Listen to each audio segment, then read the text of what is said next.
Good day, everybody. I am just getting the live stream up and running, and we will begin the event. Ooh, that's a little bit disorienting. There we go. Okay.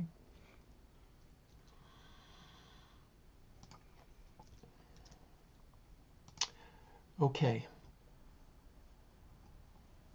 I think we're good to go. So good morning, everybody. Welcome to Cosmopolitics, Prelude. My name's Ed Keller, and I am with Carla Leitao, the Director of Post-Planetary Universal Design at the New Center. This year I'm a Creative Director with the Space and Planetary Design track in the Italian Pavilion Venice Biennale, working with Alessandro Mellis, the Curator of the Italian Pavilion, and Tom Kovac, the Curator of City X Venice, the Italian Virtual Pavilion. So I want to start by offering tremendous thanks to Alessandro, Tom, their teams, and also especially to the brilliant designers, thinkers, philosophers who've joined this extended series of events, exhibitions, lectures, symposia, and performances, which the Italian Pavilion has made possible this year as part of this broad aegis of extension of the Venice Biennale, the Architecture Biennale. So thank you, everybody. I'll do a brief introduction to the event today, and then I will introduce Jason Mohaghegh to take our first panel. Cosmopolitics, a Prelude is one event in the culminating week of the Space and Planetary Design track, which we convened this summer and fall. Across the year, the exhibitors in this track have organized dozens of events under the aegis of participation in the Biennale. The exhibitors in this group included Jason Mohaghegh, Future Studies Program, Juliet Aranda, and Eflux, Janine Higgins and Elliot Sharp of Zohar Records, David Gersten of Arts, Letters, and Numbers, Michael Morris of Search, C-Arch Plus, Space Architecture, David Hansen of Hansen Robotics with Sophia Robot, Fred Sharman of the Working Group on Adaptive Systems, Carla Leitao, AUM Studio, SPEC-E, and RPI, Rhett Russo, Architect, Chris Perry and Catherine Dwyer of Numa Studio, New School Policy and Design for Outer Space from the New School, and Ezio Blazzetti and Danielle Willems of Meta Design. In the final week, including today, I think we still have 10 more events lined up. I know NSPDOS, New School Policy and Design for Outer Space, is doing something like 7 or 8 events this week. Arts, Letters, and Numbers is doing several as well. So do a check-in on those if you are interested in more events like this today. I'll post the Eventbrite links to their pages in the chat in the next few minutes. So to set the stage for the event today, there are a range of themes and questions we take on as we work towards a cosmopolitics. We could ask what might constitute a cosmic commons, and what alternate cognitive frameworks might we need to map it? What is an operational new nature? When does architecture or any complex system transform into a landscape, extend beyond a horizon, link to systems off-planet, and catalyze a revolutionary universality? What might we choose to design to launch this new nature, a universalist politics? Would we design a new law of physics, a new legal system, a planetary infrastructure that would guarantee food and shelter for all denizens on Earth, human and otherwise? Is this a project, a design project for material systems, or for informational systems, or for biological systems? Is it a new body for ourselves? Is it a new brain? What gestural ecologies, to use a term that Nandita Biswas-Malamphy has used in her writing, can we deploy as designers of our planet and for our planet? So a framework of planetary ethics and beyond is called for. As architects, as designers, we situate our project in this larger universalist frame, and we deploy forms perhaps of radical empathy, co-evolving mutualism, and shared ontologies, expanding ontologies. The projects and conversations today in the event that you will see sketch out some initial approaches to this design challenge. The format of the day is fairly straightforward. We'll have 3 panels, 2 panels in the morning and 1 panel in the afternoon after a brief lunch break. So our morning panel, the Cosmological Archive or Future Library, is from the Future Studies program, a group of participants from the Future Studies program, which Jason Mohaghegh is the founder and director of, 9:15 to approximately 11:30. Excuse me. From 11:30 to perhaps 1, we will have a panel, the House of Second Wisdom, with Jason Mohaghegh and Asad Khan, presentation of a project underway with discussion. We'll take a brief lunch break there. And from 2 p.m. to 5 p.m. in the afternoon, we have a panel on planetology, which is a discussion focusing on planetary and off-planetary architecture and the universal limits surrounding total system design. So we'll introduce the participants in these panels across the day as we go. To start, it's my great pleasure to introduce Jason Mohaghegh, the director of the Future Studies program, who will take us into the morning panels. Jason, good morning. Good morning. First and foremost, my sincere thanks to Professor Ed Keller, the Venice Biennale, and CityX Venice for extending this stage to the Future Studies program to all of us to gather and improvise in compelling ways. Today's endeavor is to entertain and fabricate all kinds of theoretical possibilities for a cosmological archive or a library of other space-times. So namely the strange potential ideas, architectures, designs, mythologies, inexistent books, and experimental genres that might form an archive of the future. This will undoubtedly compel us today to dream up emergent techniques of writing, knowing, and sensation.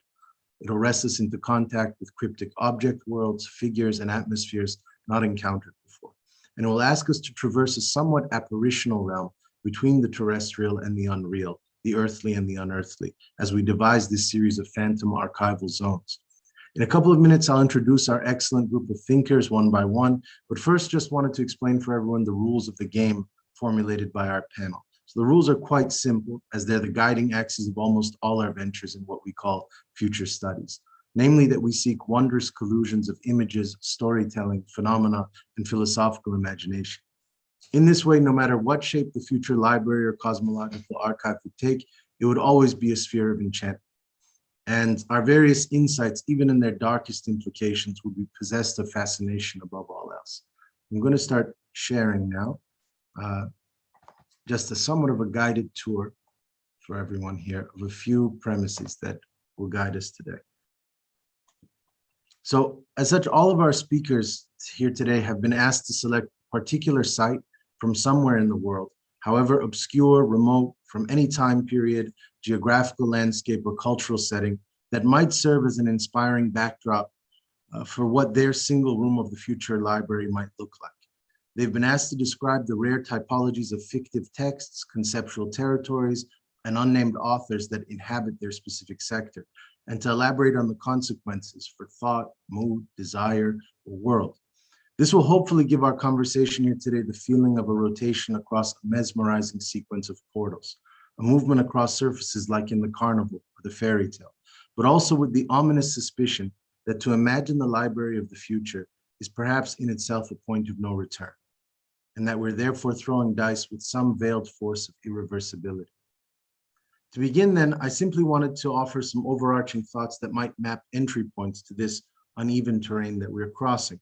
First and foremost, it's crucial to note that the construction of a futuristic or cosmological archive is paradoxically to recover some of the lost intrigue of the most ancient paradigms of the library, since in the ancient and even medieval eras, the library was not experienced as a rigid space of absolute knowledge, tyrannical rationality, or delusional enlightenment. Instead, it was a nebulous excursion into states of unknowing and perplexity. Sages, mystics, astronomers, rogue poets, half-mad scientists, and alchemical circles would gather to test the limits of their passionate derangements outside of the identity structures of the real. Accordingly, our version of a futuristic library would entail resurrecting a trace of this older delirium and to project ourselves increasingly toward typologies of consciousness that are based in chaos, transformation, and forgetting. With that said, it bears mentioning that the fantasy of mythical or lost libraries, or more specifically, the curiosity for legendary books that have never been written, has been tried by others before. For instance, in terms of actual historical libraries destroyed in past centuries, there are many scholars who have attempted to recapture the incinerated catalogs of the Library of Persepolis that housed the original Zoroastrian scrolls, prophecies written in gold ink on cowhides by the priests of the Persian fire temples, and which was burned by Alexander the Great one night in a fit of drunken mania. Or the Grand Library of Alexandria in Egypt, which was dedicated to the 9 goddess muses of the arts, and which housed millions of mathematical, philosophical, and poetic tomes, and which was also burned to ashes by an invading imperial conqueror in the form of Julius Caesar. But then there are those hypnotizing libraries of literary invention, which take things to the outer boundaries of mystification. In Jorge Luis Borges' short story, The Library of Babel, wanderers come from all over the earth to an immense labyrinth of manuscripts to search its infinite halls and shelves. Here, the library is the great seducer of the mind into the elsewhere. Seers traverse its columns and sift through its endless pages by candlelight. They carry torches to illuminate its ever-stretching aisles and hunch their backs, dragging heavy volumes from table to table, never realizing that their search for the one true word, or the universal skeleton key answer, is in fact their descent into becoming lost causes. For this library is the abyss of the illegible. They enter as readers, they take their last breath as readers still, but in total futility. It is where interpretation goes to die, at the most exotic edges of exasperation. It is where thought perishes by sheer geometry. And I'm sure many of you know that Borges also wrote a short story titled Book of Sand, about a bizarre compendium whose front and back covers keep growing and pouring in a ceaseless flow of passages. As Borges, who himself was a librarian and director of the National Public Library of Buenos Aires, Argentina, writes in the quote on the screen, quote, "The universe, which others call the library, is composed of an indefinite and perhaps infinite number of hexagonal galleries, with enormous ventilation shafts in the middle, encircled by very low railings. Like all others of the library, I have traveled in my youth. I have journeyed in search of a book, perhaps of the catalog of catalogs. Now that my eyes can scarcely decipher what I write, I'm preparing to die a few leagues from the hexagon in which I was born. Once dead, there will not lack pious hands to hurl me over the banister. My grave shall be the fathomless air.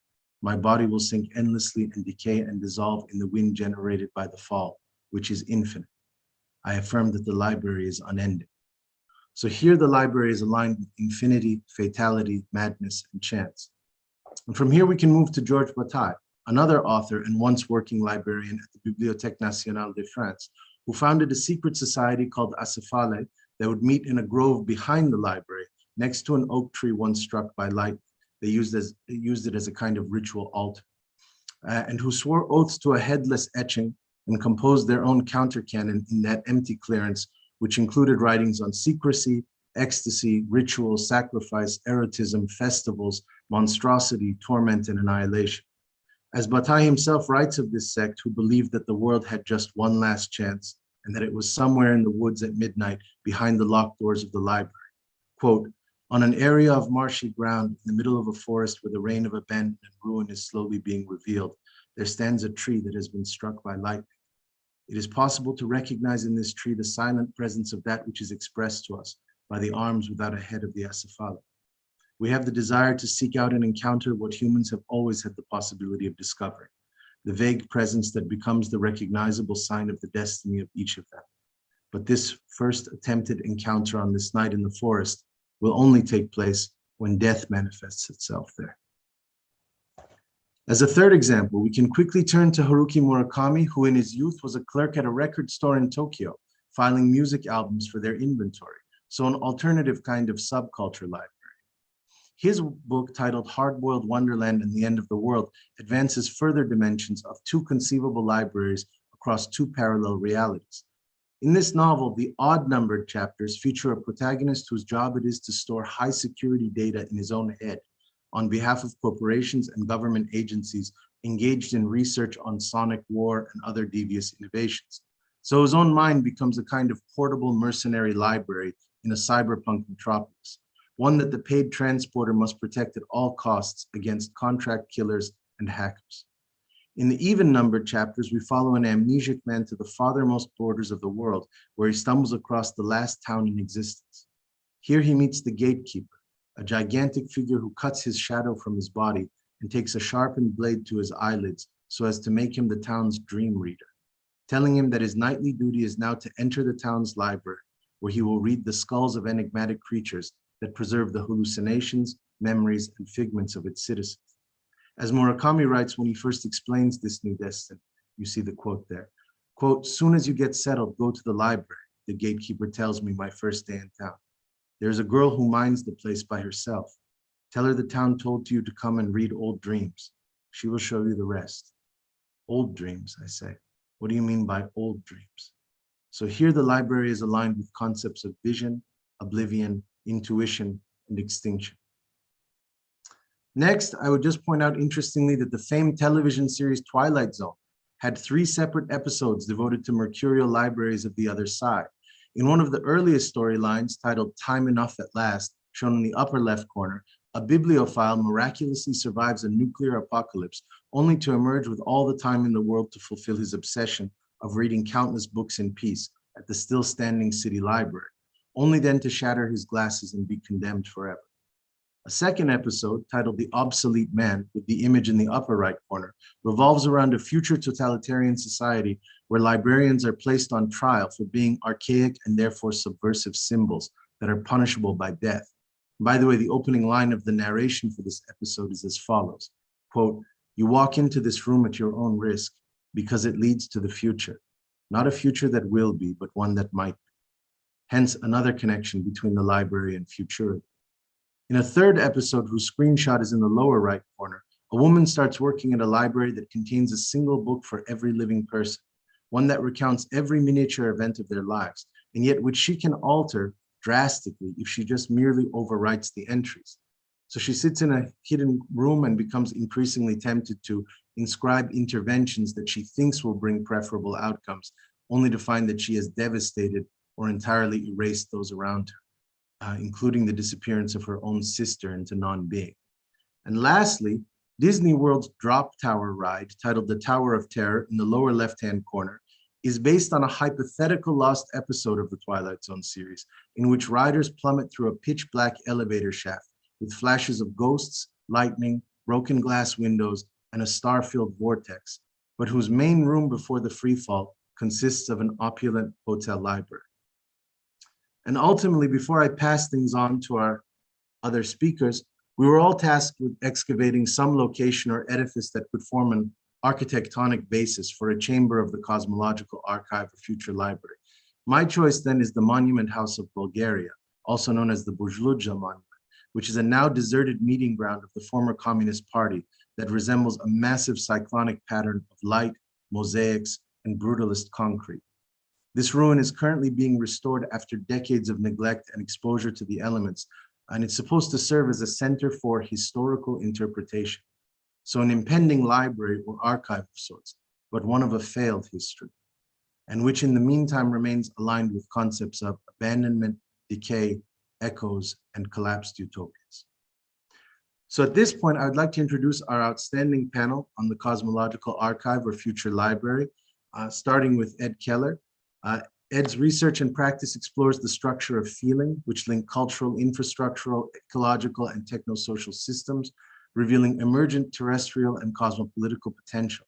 He is a designer, professor, writer, and musician, and with Carla Leitao, a co-founder of both SPEC-AE and AUM studio design and architecture firms, with residential projects, competitions, speculative work, and installations in Europe and the US. He has taught architecture, film, media, and technology since 1996. With Carla Leitao, Ed co-directs the Post-Planetary Universal Design Program at the New Center, and he is a creative director with the Italian Pavilion and for the Venice Architecture Biennale of 2021. We have Nora Khan, who is a prominent writer, editor, and curator. She writes criticism on emerging issues within digital visual culture, experimental art and music practices, and philosophy of emerging technology. She was recently on the faculty of the Rhode Island School of Design, teaching critical theory, artistic research, writing for artists and designers, and technological criticism.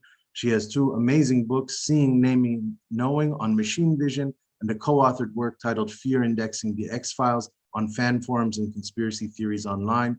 Forthcoming this year is her newest book titled The Artificial and the Real, and her theoretical work has appeared in myriad forums across the entire world. Carla Leitao is an architect, professor, and writer, teaching at Rensselaer Polytechnic Institute School of Architecture since 2010. Her studios and seminars explore the intersection of architecture, urban systems, technology, ubiquitous cultures, and immersive VR.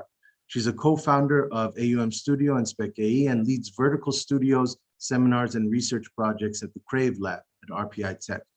Her seminars and studios include Biodrome, Architecture in the Age of Epidemics, Landscapes of Oblivion, Proto-Room, and Inception. Her publications include many works, some of which are titled Four Lines, City Fragments, Navigation, Anticipation and Simultaneity, and the Future of Measurement, among others.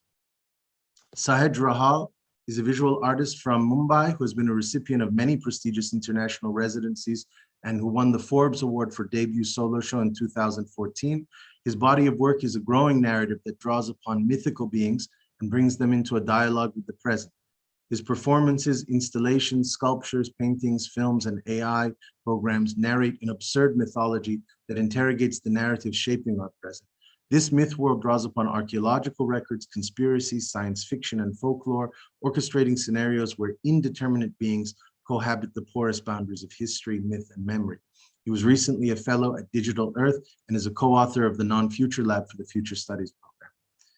And Will Scarlett is a PhD candidate at the New School University in New York, completing a dissertation on experiences of presence in virtual immersive realities.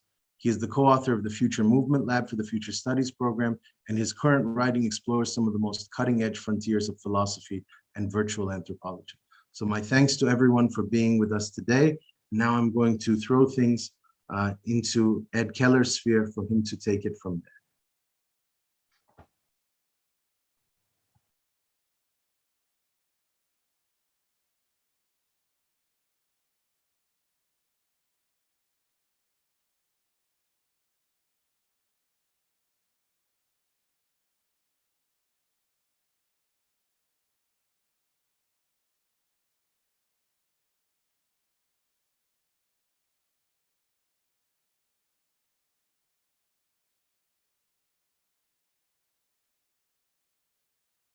I have to unmute. Get back to this. Thank you, Jason, for that wonderful introduction and provocation. The Cosmological Archive, Animal, Techne, The Fall, Deadly Time, Material Mind, Soul, Star Cloud, and Water of Life. One day the man demands of the beast, "Why do you not talk to me about your happiness and only gaze at me?" The beast wants to answer too and say, "That comes about because I always immediately forget what I wanted to say." But by then the beast has already forgotten this reply and remains silent, so that the man wanders on once more. But he also wonders about himself, that he's not able to learn to forget, and that he always hangs on to past things. No matter how far or how fast he runs, this chain runs with him. It's something amazing, the moment in one sudden motion there, in one sudden motion gone, before nothing, afterwards nothing, nevertheless comes back again as a ghost and disturbs the tranquility of each later moment.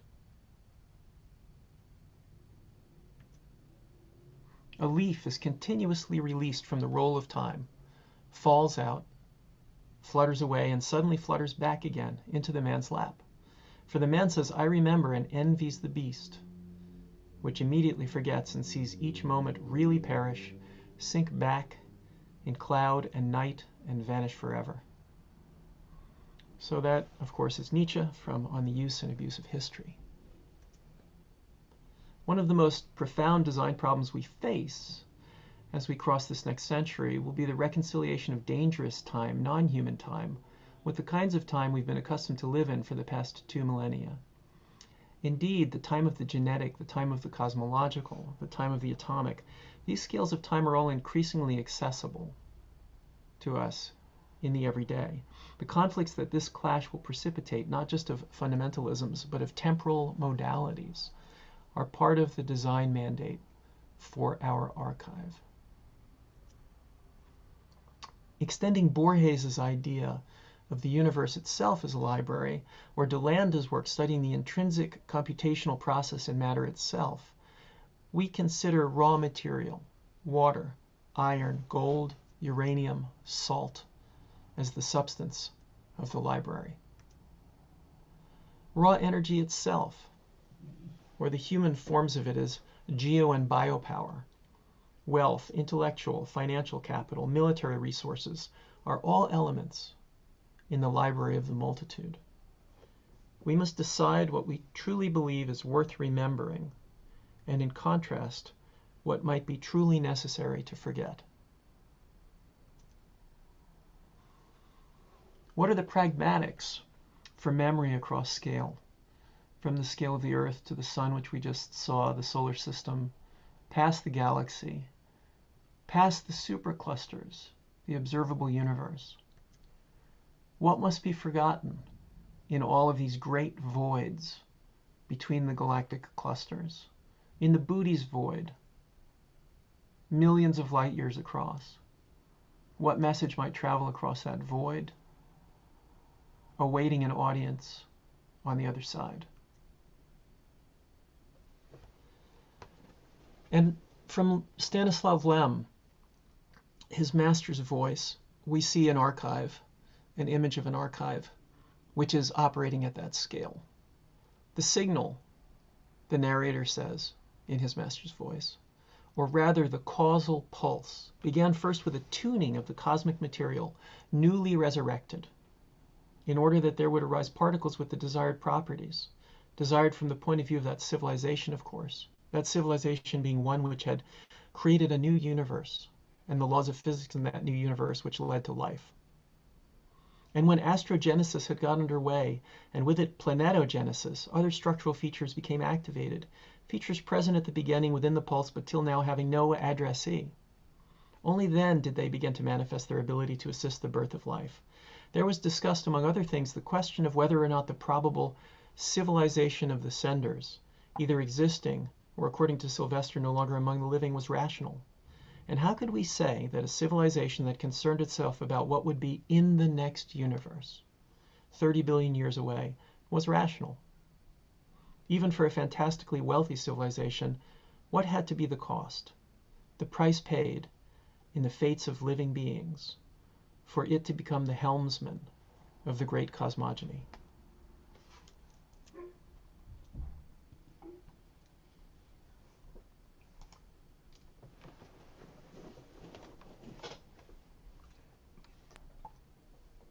Nora, would you like to proceed from here? Sure. Thank you, Jason, and thank you, Ed. Super, super lovely to be here. And for folks who've come by, I'm gonna share my screen. Okay. So this is just a short reading, Akashic Descent Reading Rooms.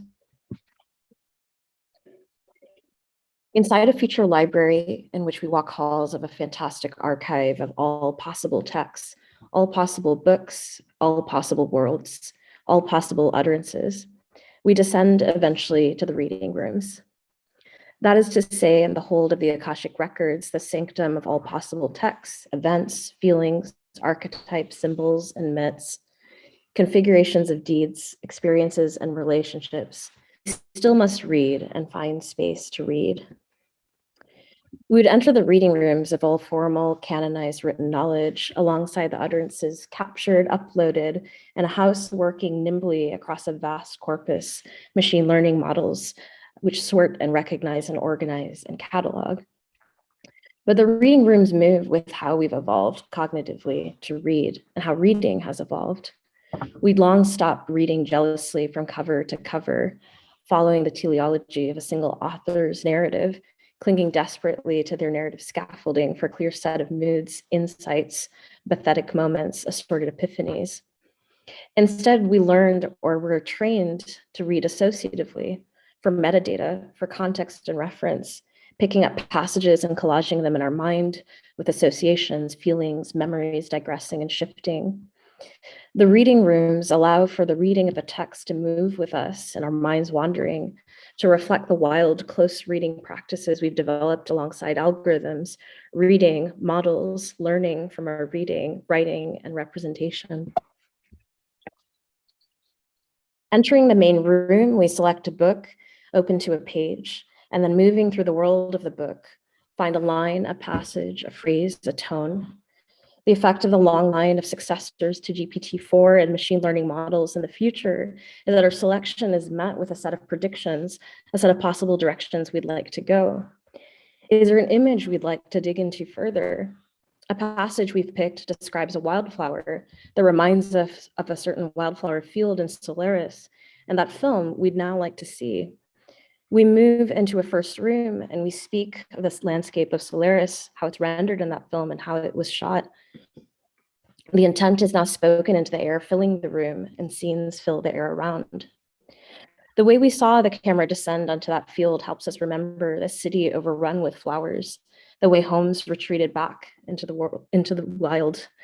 We move from room to room, replaying the rewilding, the growing nostalgia, the moments of the camera looking at Bruegel's hunters in the snow, the nostalgia for a time that may or may not have existed. We move through all possible contexts, all possible readings, histories lost, how the passage was written. We move into another room and find the precise year it was written within and all of the events taking place at that time. We read of the history of wildflowers. We have moved through the etymology of words, translations of the passage across all possible cultural and literary contexts. We rest in the rooms, we're allowed to sleep. We ask for summaries. We write on the walls. We take notes on surfaces rising to meet us. A thesis starts to form. We close read, parse, cross-reference, abstract, zoom out, refocus, toggling through the text from idea to idea, the room shifting with our emergent logic. We need dialogue, and so we speak and debate the records, which offers counters, critiques, and riposts based on its own reading of the text. And so we strafe through, moving back and forth between the text and memory, the text and loss, and our own misgivings about it. Slowly, we feel ourselves turning a corner, the room's nudging us a bit more surely into the first room, which we arrive at again, finding the original passage in the book, seeing it differently, seeing an environment alive with melancholy and loss, made dimensional by dive into all possible archival contexts, made alive by our reading, active and rich through interpretation, digression, incantation, durational reading, folding back and forth across the electricity of the text. We're transformed through the process, and behind us, a record is made of our reading on this day, at this time, within the context of the experiences we've had so far, the people we've met, the references we've taken in and known. A portrait is made of what we knew that day and why it shaped our reading on that day, and we can return to this day's reading anytime. The images and sounds, references and texts are stored, the game state is saved, and we can experience the pleasure of the text in that path rendered at any time. We can move back and forth between this journey, gaining a sense of our thinking changing over time, what we noticed, what we were drawn to, what we see, and what patterns we make. New models are built with each walk through the rooms, new scripts written, multiple models trained, new sets of metadata specific to us. The next round, we asked to see a book that we loved but haven't visited in a long time, Minerva, The Miscarriage of the Brain by Joanna Pedva, a writer we met once in Berlin on a transformative afternoon when we're turning in time from one phase of life during a pandemic into a person that was mid or maybe post-pandemic. We have only the vaguest memory of who we were then, a person who spent a lot of time on the logic of algorithms and what they might have meant for our thinking, how we live with the quaintly described machine intelligences side by side, in a time the psychological impact of those early prototypes were poorly understood. We open to page 111 and read, "Oh, my privative God, my intervallic knowing." Oh, my privative God, my intervallic knowing. Privative meaning predicating or implying or constituting a lack or the absence of a specific quality. Oh, my privative God, my God who lacks, my God who lacks what? What does my God lack? A God who lacks compassion, or a God who's a God because of its absence of form or material presence, or its lack of quantifiable qualities. A God of entirely incomputable qualities, a God who is incomputable. lacking illegibility to computation, existing as a scent, a feeling, the moment the mind starts to wander, the moment without language or a moment beyond language. This was, in fact, what the Akashic records were meant to describe, lead to, and point to, moments beyond language. In the next room, I think of my God as being the space beyond language and moments that people have described as just so.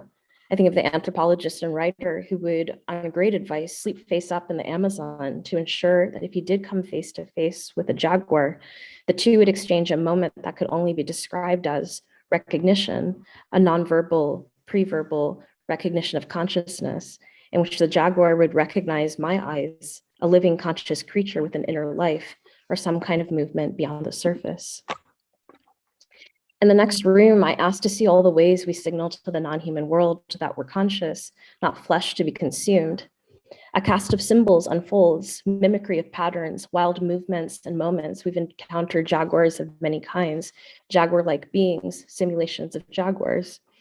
We move between room after room of animals and non-human life representing themselves, languages we've learned, signals of death and life, versed in their signs, rescinding our mastery of the world. Oh, my privative God, again, perhaps we read it wrong the first time, and what was meant as a God who deprives words by adding ahs and ins and uns, a God who makes words private or deprives at will, who has us deprived of capacities we should have because of our human nature, a God who refuses us, ungenders us, declassifies us, and helps us locate the lack by naming it.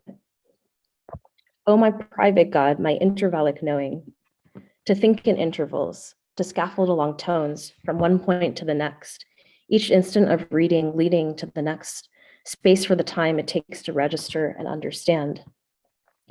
Stretches of play in which the intervals are rung harmonic, are one after another melodic, one insight ringing after another with a fifth between. My intervallic knowing, meaning the frequency of one thought and the frequency of the room after making an interval. I imagine a God defined or defining me by lack, and my knowing in intervals, moving from one palisade of thought to the next, one rampart to the next, one privative God to the next, the rooms stretching in even paces between. The reading rooms help me practice such intervallic thinking, one room leading to the next, the tones of previous rooms syncing timed into a song. On this day, I read, I practiced, and I lived this book, Minerva, The Miscarriage of the Brain, in the reading rooms of the Akashic records. Thank you. Beautiful. Thank you so much, Nora. Carla, would you like to go, please?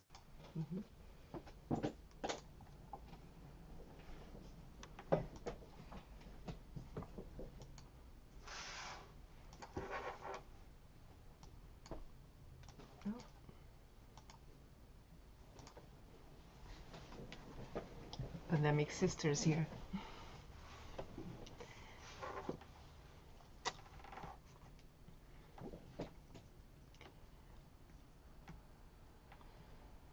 Meow. Oh, sorry. Could you? Yeah. In the beginning was the Word, and the world already existed. And before all time, there was no time, and the Word was everything. Because that Word had been existing, and that world was itself. And that beginning we called origin. Origin was the Word, and in no time, the world. Just word, no planetary, no unity, and no universal, just humans. No humanism, no conscious, no global. Pure ubiquity, pure technologies, dispersion, geology, communication. Ideas, concepts, models, regroundings, totalities, political technologies.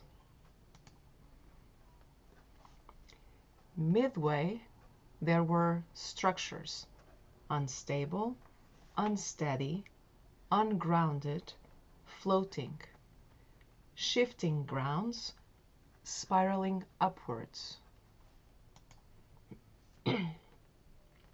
No pre-existing, no preceding layers, spiraling upwards, sinking downwards, just drowning levitations. Debris, finding steady footing over other debris, infinite dustism.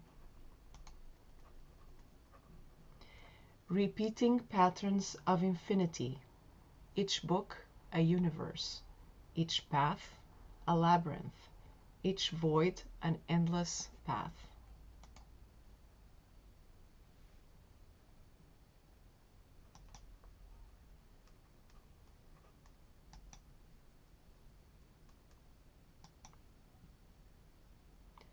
No time, just moments.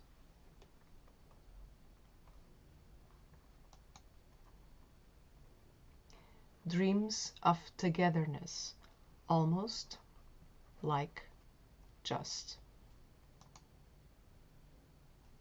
Interconnected, interoperable, intermingling.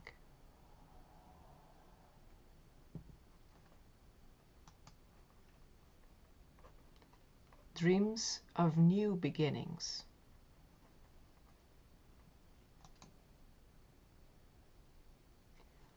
Why have you brought me here? What have you done? Who am I?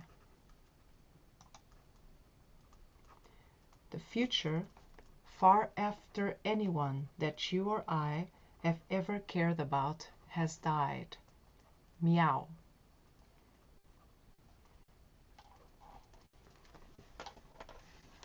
I don't know what. Just, there you go. Thank you. Wonderful. Fascinating. Sahej, please go ahead.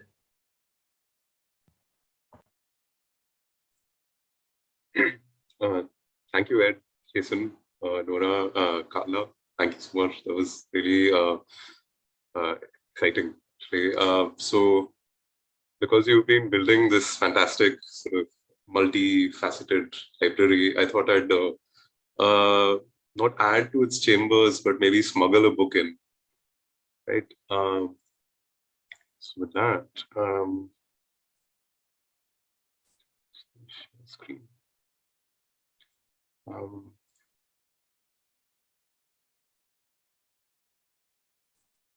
Right. So the book I'm bringing was actually, I found it.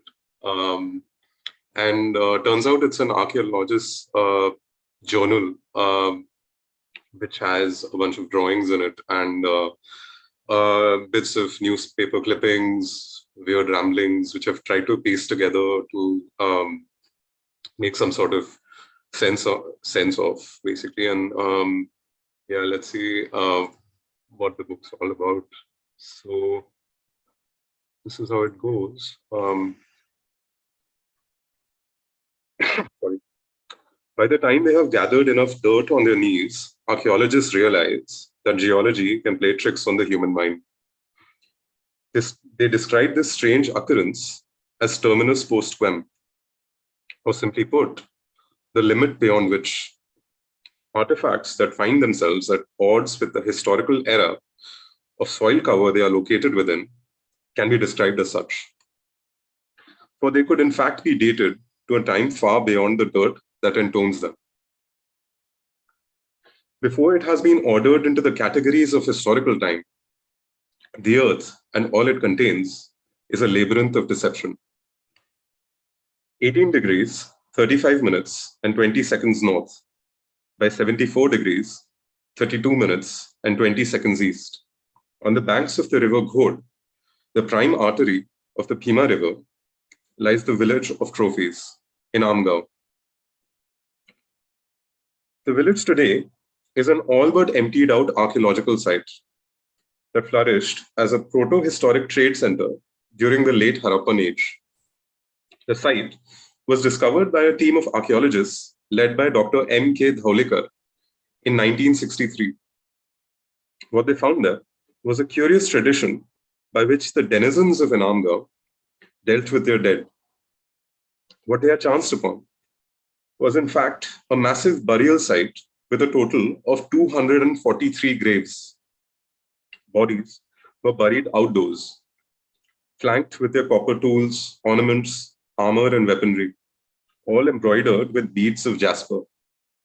Each corpse was delicately arranged like the needle of a compass, with their heads facing northward.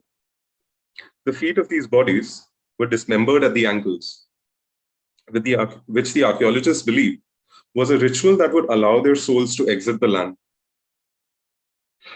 Yet among these graves, there was one that was far stranger. At the center of the site, they found a body that was buried indoors, beneath the remains of a large structure, perhaps a temple or a stronghold. The corpse belonged to a 35-year-old man seated cross-legged and interred inside a massive terracotta urn that was shaped like a stout beast with 4 legs.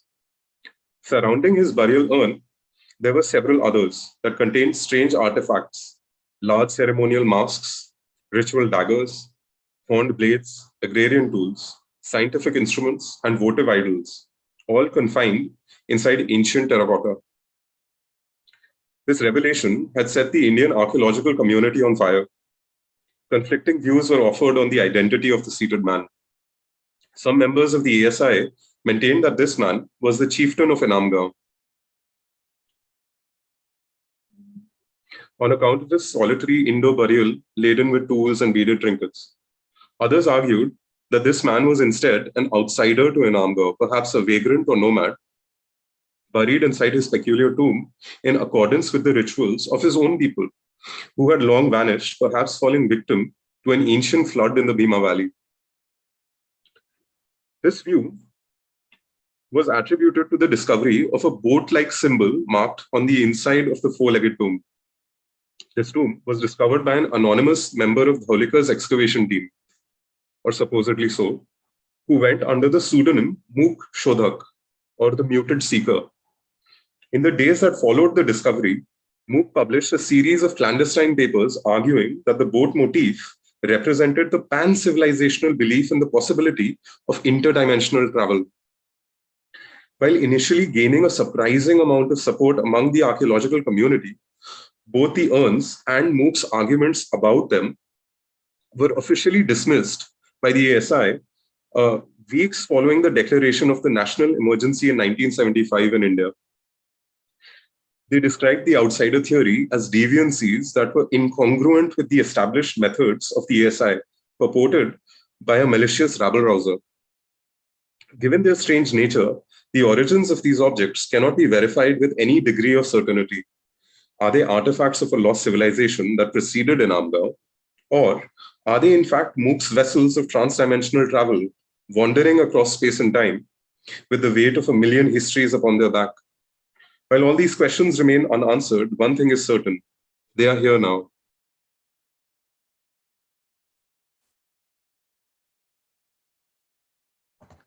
Thank you so much, Sahej. Will, please go right ahead. All right.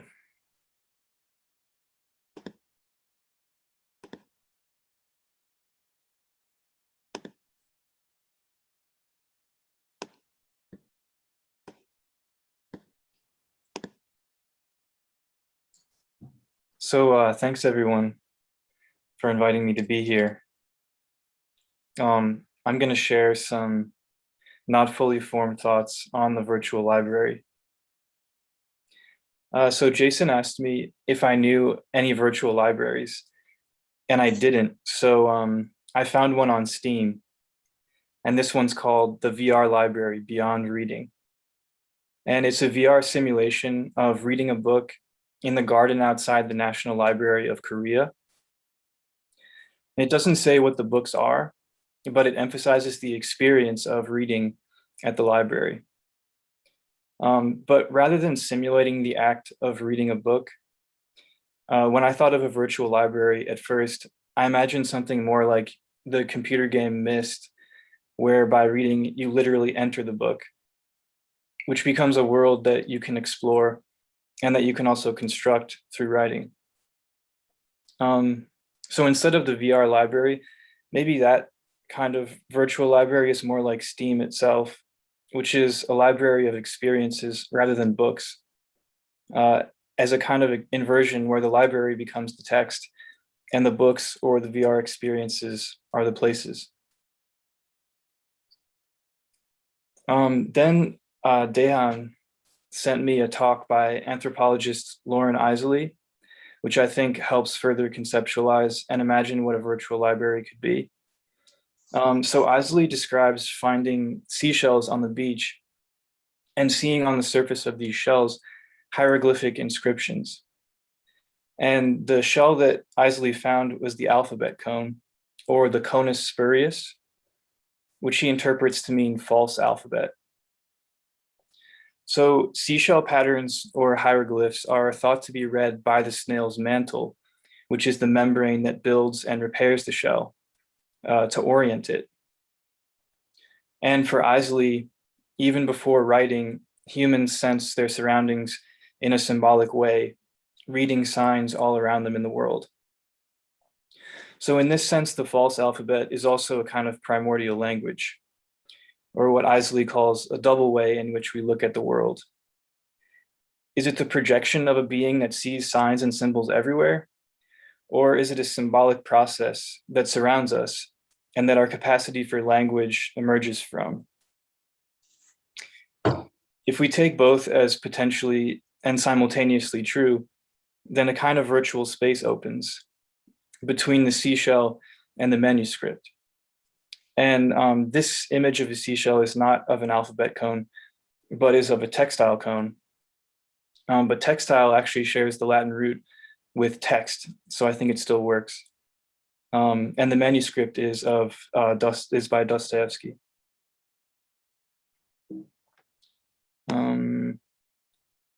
So the last example is a book that writer Bruno Schulz saw when he was a child, which is now lost.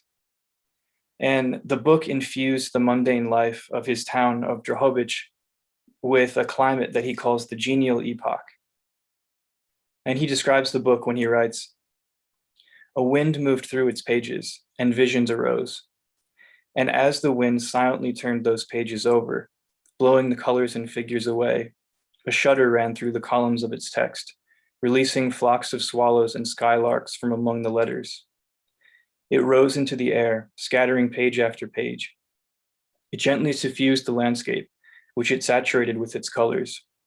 Or it slept, and the wind quietly blew it around, like a cabbage rose, its leaves parting, sheet after sheet, eyelid after eyelid, each of them blind, velvety, and lulled to sleep, concealing deep within its azure pupil, its peacock core, a screeching nest of hummingbirds." So this book is lost and it's forgotten, and Schulz remembers it in a dream. And when he asks around, no one knows what he's talking about. But he finds traces and scraps of it around his town, such as in advertisement flyers, which are used to wrap groceries. And eventually he comes to see the book as less a memory than as a postulate, or as a task to be performed. He writes, "So, did the genial epoch really happen or not happen? It is difficult to say, yes and no. There are things that cannot fully conclusively happen. They merely attempt to happen. They test the ground of reality, whether it will bear their weight, but they quickly withdraw. And yet, in a certain sense, it lives intact and integral in each of its deficient and fragmentary incarnations. Here, the phenomenon of representation creeps in, a vicarious being. And so we shall gather up those illusions, those earthly approximations, like shards of a shattered mirror. For despite all our reservations, it was." So those are some shards of thoughts on the virtual library, composed of false alphabets, lost books, vicarious beings, projections, permutations, and sensory ecologies between text and world. Thanks for listening.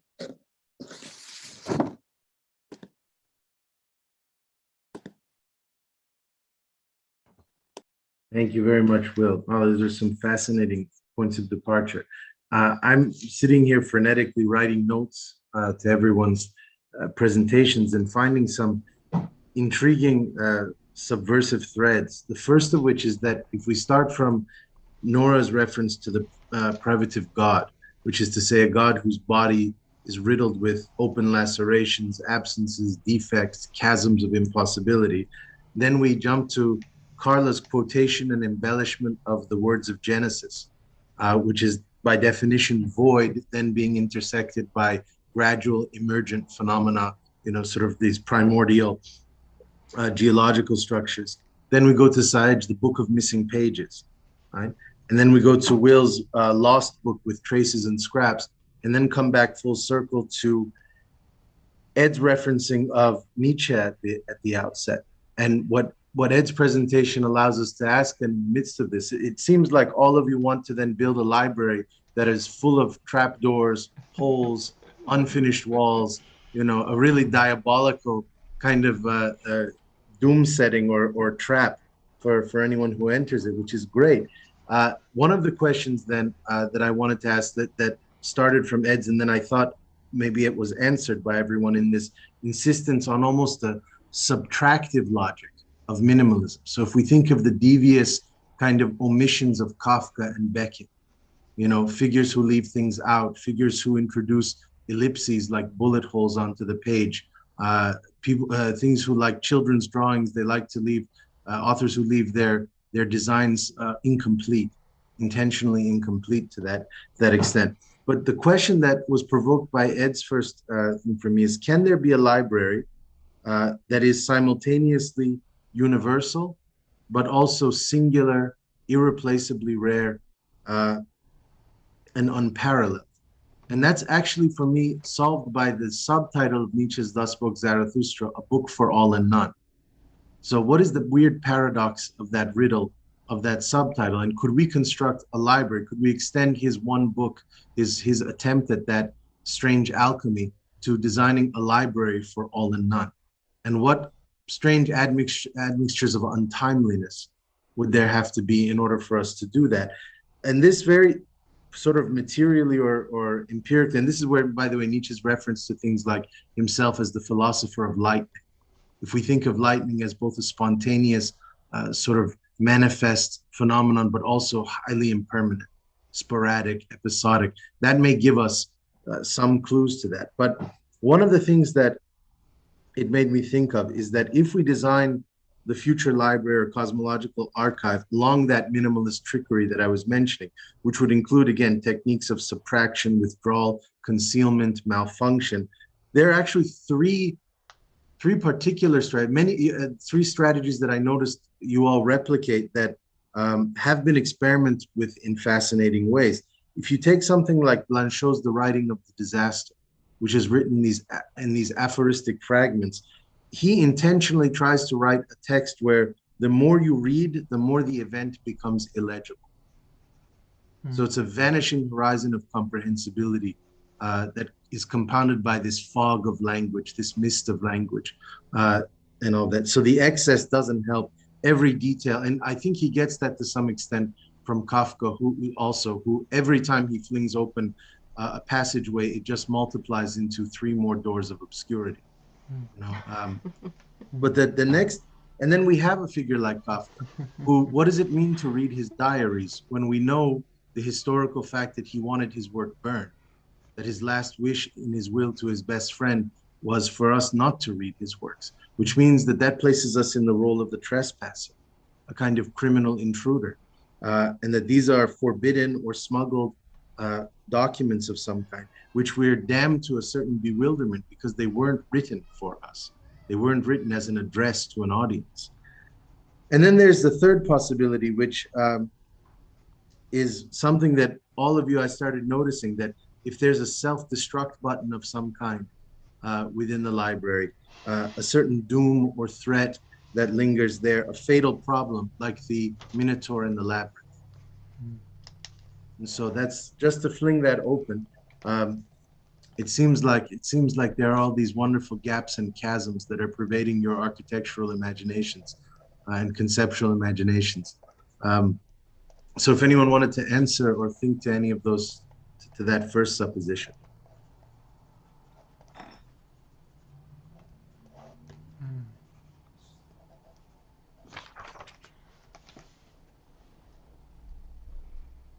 You know, I always give psychoanalysis this one major credit, that to devise, it is a criminal procedure to devise a type of attunement to what is not being said, to sort of and the moments to read tells, like a poker player reads the unconscious tells and signals, you know, of a hand that they're carrying against their will. So to read the lapses, the stutters, the nervous tics, and to try and decipher a code that's embedded sort of in these half transmissions, that seems like something that might be sort of part of our methodology as well, if we're dealing with lost books and missing pages. And again, feel free, anyone, take it. I can start. I mean, Jason, I really love how you linked everyone's readings together in this kind of Doom strategy RPG library that we've built together in this moment. I think a lot, as I was writing this and as I was hearing everyone speak, I was thinking a lot of how profoundly dangerous private reading was. I think of the story of William Tyndale, an amazing book called Burning to Read. And Tyndale translated the Bible from Greek and Latin into like common English, into King's English, and was chased throughout Europe for something like 10 or 15 years before he was burned at the stake. And the reason his act I always return to was so profoundly subversive was the act of being alone with the text, of being able to interpret the text, being able to interpret it as you wanted, formed like the modern mind and modern self, this ability to interpret the word of God. So there's also a secrecy to this act of private reading. And I was thinking of what are the ways that within this time of increasingly like enclosed capture and control, how can the act of reading continually become dangerous again? How do you keep insisting on individual interpretations and confrontations with the canon? And how will the act of reading remain private? So just think of how we are reading now after being closed for 10 to 15 years of being extremely online, and how our acts of reading are evolving alongside computational like enclosure. And I really loved, Will, how you were describing it was like the sense experience between the text and the person, and think of reading as an act of like vicariance and continually simulating and bringing up a third world between you and the text. And so that constant interpretation and active interpretation is a way of evading capture and keeping that experience with the text intimate and dangerous. So that's just some thoughts there. Absolutely, Nora. I love that, because it actually reminded me when you talked about the extreme privacy, and that shares an etymological root with your privative God as well, you know, and the intimacy of that solitude.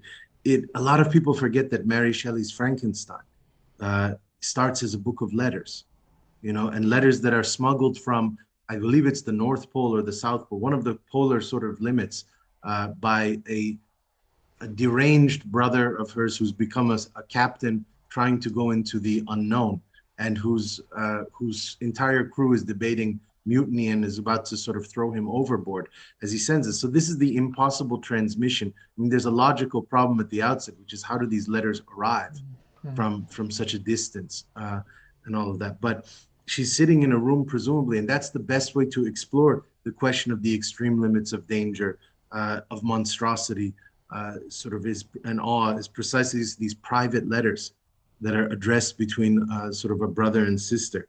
So I wonder then if, you know, there are a few authors who are capable. It takes a real gravity and a kind of bizarre aura that they command, but and a severity of tone. But there is a type of writing where the author addresses the reader directly, and not in a collective, universal, sort of human way, but they mean the actual reader.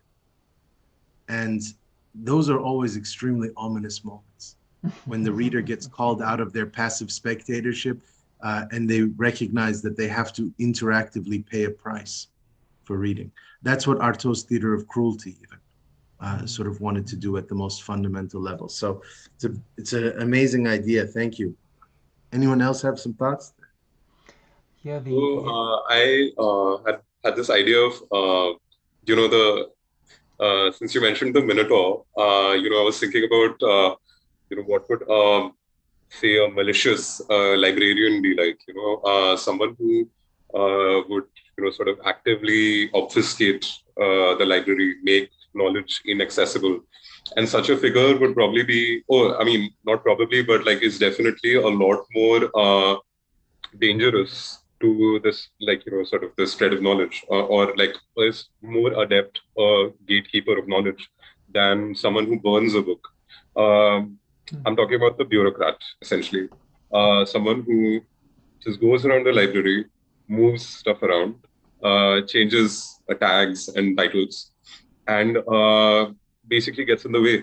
And this is something that I encountered a lot while even researching on this place called Inamgaon.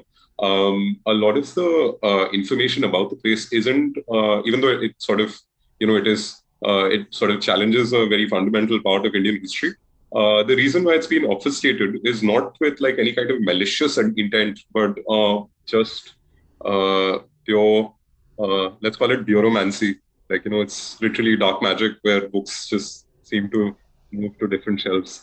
Yeah. The idea that there would be an observer, a system that or a being that is capable of reading with us. Nora, I was thinking about this in the way that you were talking about a potential future reading experience where the reader was being anticipated and surveilled. And I thought of this in relationship to what Will was unpacking with the sea snail, and the idea that the sea snail is both generating the text on its shell, but is also reading something in the sensory ecology of the world that it inhabits.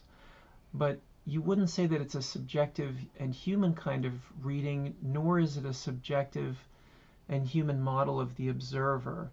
It's more a set of deeply embedded rules, Will, for the life world of the snail and the ecology that it exists within, and the rule set that generates the shell.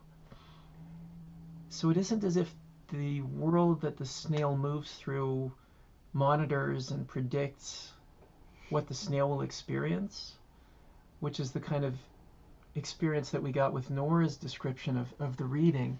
So I kept thinking, again, who's my companion when I'm reading? If I'm in part of Nora, what you were talking about, who's my companion when I'm reading? What is that entity? And how is it monitoring and studying me? And how is it predicting what I might want to read next? And then I thought of that from a very impersonal and non-human and non-subjective kind of point of view, Will, with the way that you were describing the tension between the real semantics and the sort of false semantics, both of the snail's shell, but also the false alphabets that we see everywhere, And so this struck me as being and it is almost a kind of a religious problem.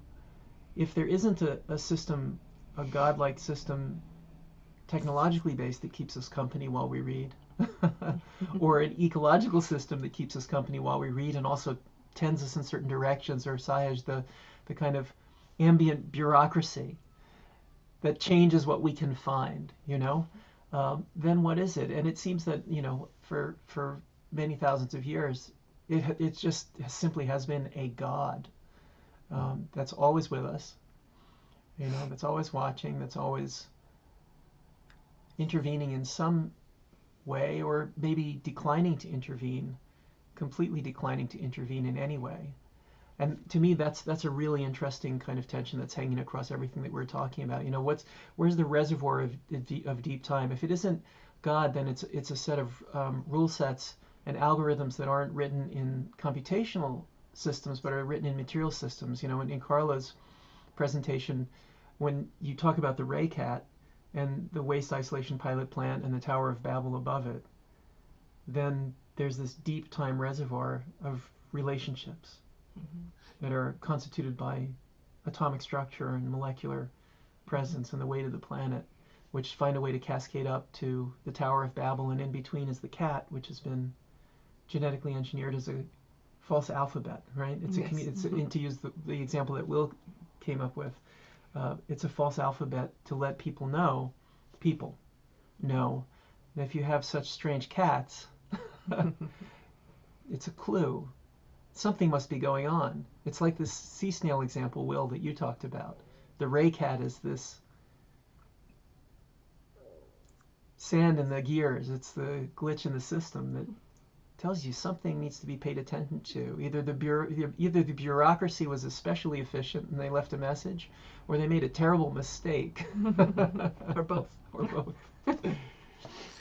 No, in some ways, we are projecting ourselves as the first sect of the future library here. So we're sort of the entering a conspiracy of puppet masters who are designing it.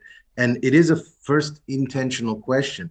Are we figures of malice? Are we figures of ecstasy? Are we figures of sabotage?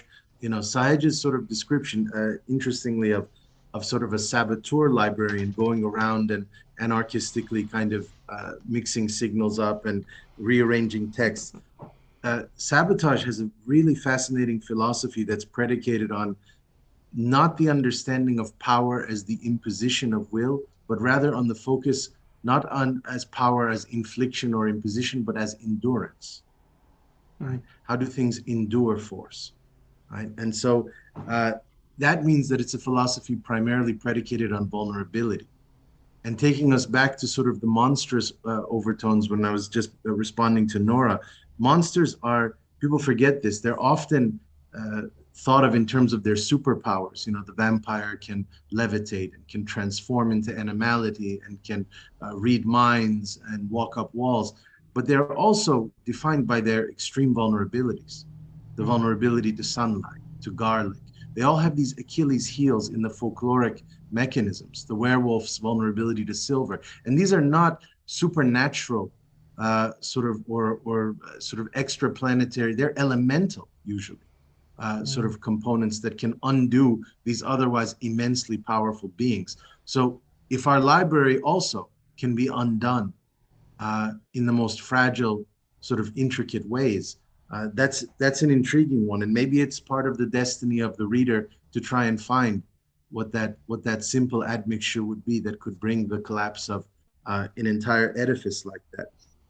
But it also got me to thinking that if we are the committee, you know, in Kafkaesque terms, or the bureaucracy, we can remember even Borges's Lottery of Babylon, where he describes that every night in his city, there's a lottery in which people can swap destinies. And he says right at the outset, you know, I've been a king, I've been a god, I've been worshipped, but I've also been tortured and I've been a slave and I've had my third finger mutilated to prove it.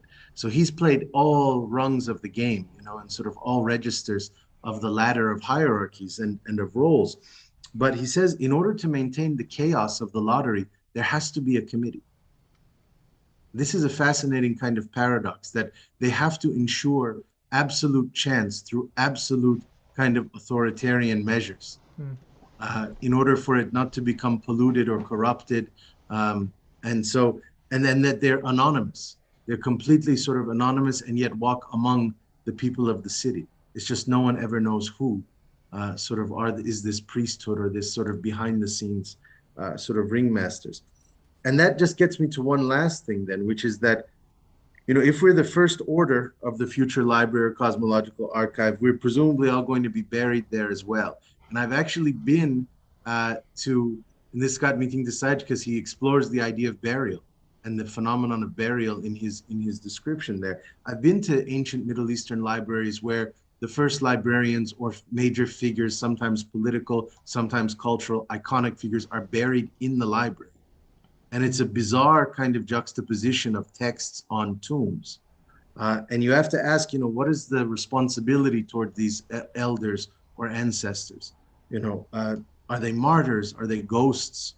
You know, are they guides of a spectral kind? And so that's also just something that I wanted to throw out there, because also Will's shell that Ed picked up on improvisationally is a burial site for the creature as well. And so I thought it intertwines the threads a little bit there. Anyway, please, anyone else, go ahead. Maybe I'll bring up just a few comments. These are all fascinating comments and relationships, so thank you. But I was remembering a few things, you know, the question, you know, the quest of will for the virtual library. And I was thinking, aren't they all, right? So the perhaps one of the main things at stake here is that we tend to think of libraries, of course, as the space with the books, which is just a particular actualization of something that is in movement.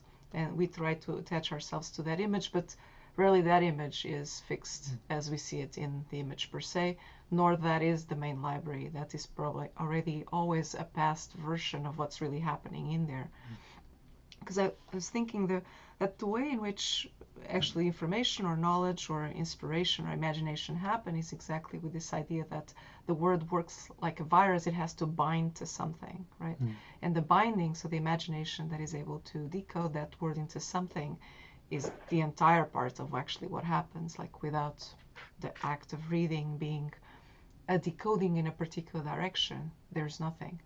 And so like I think I interpret Kafka wanting his work burned as the opposite of wanting it burned. Maybe it was just to infuriate his father, perhaps, or to perhaps leave it to the imagination, which would be more powerful than being fixated in some past of words that he has suggested for us. That the burning creates actually what ultimately the words would have been able to open, as you so well said, the three obscure doors for every path read.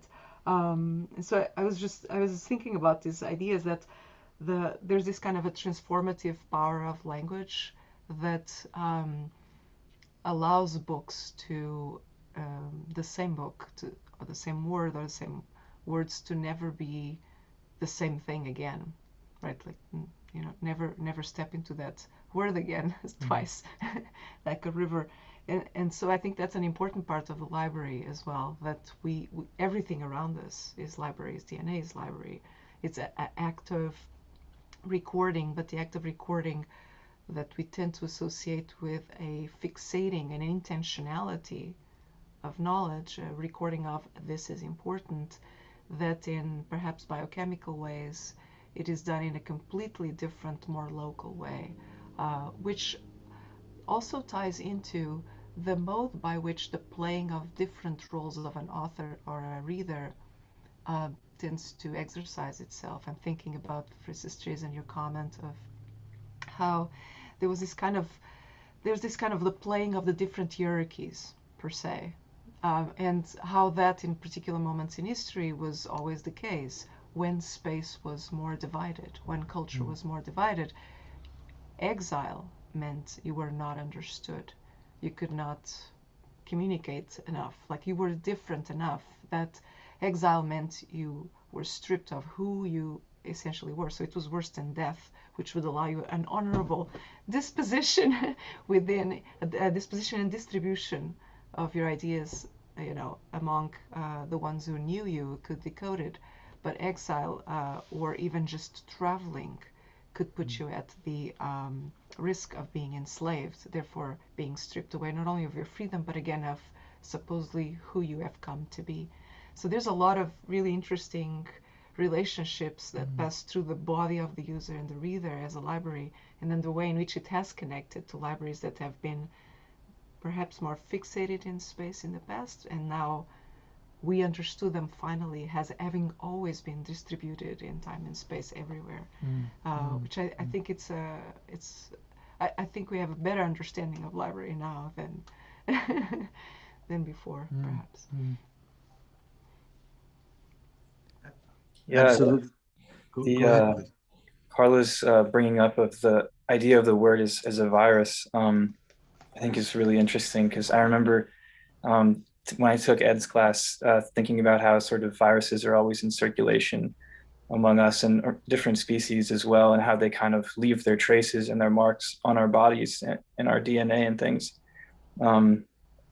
Just kind of continually metamorphing, kind of extra individual, extra species, kind of collective library, maybe of some kind.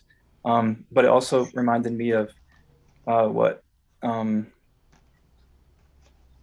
what Jason was saying earlier about reading as this process of continually becoming more and more incomprehensible, as this kind of bringing in the virus again, like this feverish experience, I guess, of interpretation.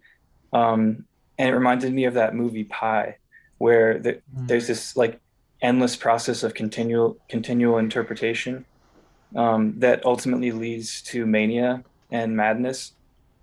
Um, and I mean, in the film, it kind of ends up with the main character just sitting on a park bench and watching the leaves in the trees, um, and sort of abandoning that task. And it reminded me of Sahej making the point that these artifacts ultimately are here, regardless of the interpretations, and some kind of presence, I guess. Um, and you can also think of that in terms of a co-presence, like Ed was talking about, like the company of spirits, or this kind of embeddedness in an ecology, or of a reader, and or of the ants that sneak into the AI system in the movie Pi and kind of are the sand in the machine. And I was also thinking about that in terms of Nora's discussion of, like, I guess the space of the library, and how moving through the space rather than within an individual book, moving in between in this space allows for all these different kinds of associative relations to emerge in the interval. And yeah, that's not really a coherent point, but I just wanted to to try to make those connections in some way. But No, thanks. it's great. Well, I was just thinking in the same trajectory. Carla's suggestion, like, what if we built it as a library of exile to some extent, a library for exiles, and an exilic library. It's a concept that's been dear to me for decades, and I love that we would all sort of meet as strangers at those outer limits. Paradoxically, you know, when we think of exile, we think of displacement, but we also think of banishment, sort of from an original homeland. Um, but we also think of it as being flung into the open, not flung into an enclosure. But actually, you can achieve exilic experience precisely through Nora's map that she kind of shared with us, which is to say, sort of a fractal and fragmentary alignment of interior spaces, you know, these mini atmospheres of room after room after room. These minor chambers can also accomplish that strange vertigo of the exilic in a certain way. And the reason for that, it's really interesting. You know, at the end of his life, speaking of an exile, you know, a fatal exile, Walter Benjamin inscribed two kind of strange musings, one on the figure of the collector and one on the figure of the storyteller, both of whom are relevant to our purposes today. You know, even if we don't accept his paradigms, just the fact that he began a discourse on the collector. And obviously his interest in the collector is a figure of kind of cold fanaticism and obsession, who sort of just, and who someone who perceives the most minuscule differences and variations between things that no one else can see. But the figure of the storyteller is particularly interesting to me, because he says that we often forget that the storyteller, who usually we think of as an innocent or purely enchanting figure, really only shows up as a harbinger of the death of a world. And actually, it's how societies and cultures since the ancient times trained children in the lesson of finitude. It's how they taught them death, because no parent wants to explain mortality to a child, really. You know, they don't want to even confront their own mortality. And so they let the village storyteller teach children for the first time consciously that things have an end. And by literally speaking the words, the end. And that also that ending is something indisputable, unstoppable, and irreversible. Meaning that if your favorite character dies in the pages, you can't go back and resurrect. It's happened. The event is sort of transpired and eclipsed. And so this is an interesting thing, not to go off on too many tangents, but it connects for me. Baudrillard, at the end of his life, had a weird, provocative suggestion. He said, what if we are only able to come up with a theory of something once it's already at the verge of its own obsolescence? So he says, you know, for thousands of years, there have been revolutions, but then Marx comes along and theorizes it. maybe that's only possible because the historical landscape was entering an era or an epocality where revolutions would become obsolete. And he said, unconscious, every great grandmother of every village I've ever been to in the East knows the unconscious. They've known it for thousands of years. But Freud comes up with the theoretical paradigm of the unconscious. Why did it take so long? Maybe because we were entering an era where now the unconscious in its classical sense is obsolete. And Baudrillard even says that for his own theories of simulations. He says, maybe I showed up too late on the scene too, that it only really crystallizes or materializes in a theoretical perception once it's already on borrowed time and out the door. So you hear the sort of every thought then kind of has the rushing sands of the hourglass. So is it, this is a scary question, but is it only possible for us to theorize the future library at a moment when there either will no longer ever be libraries again or no future? Sort of, I don't know which part of the riddle or the double-edged sword that is. Take your pick.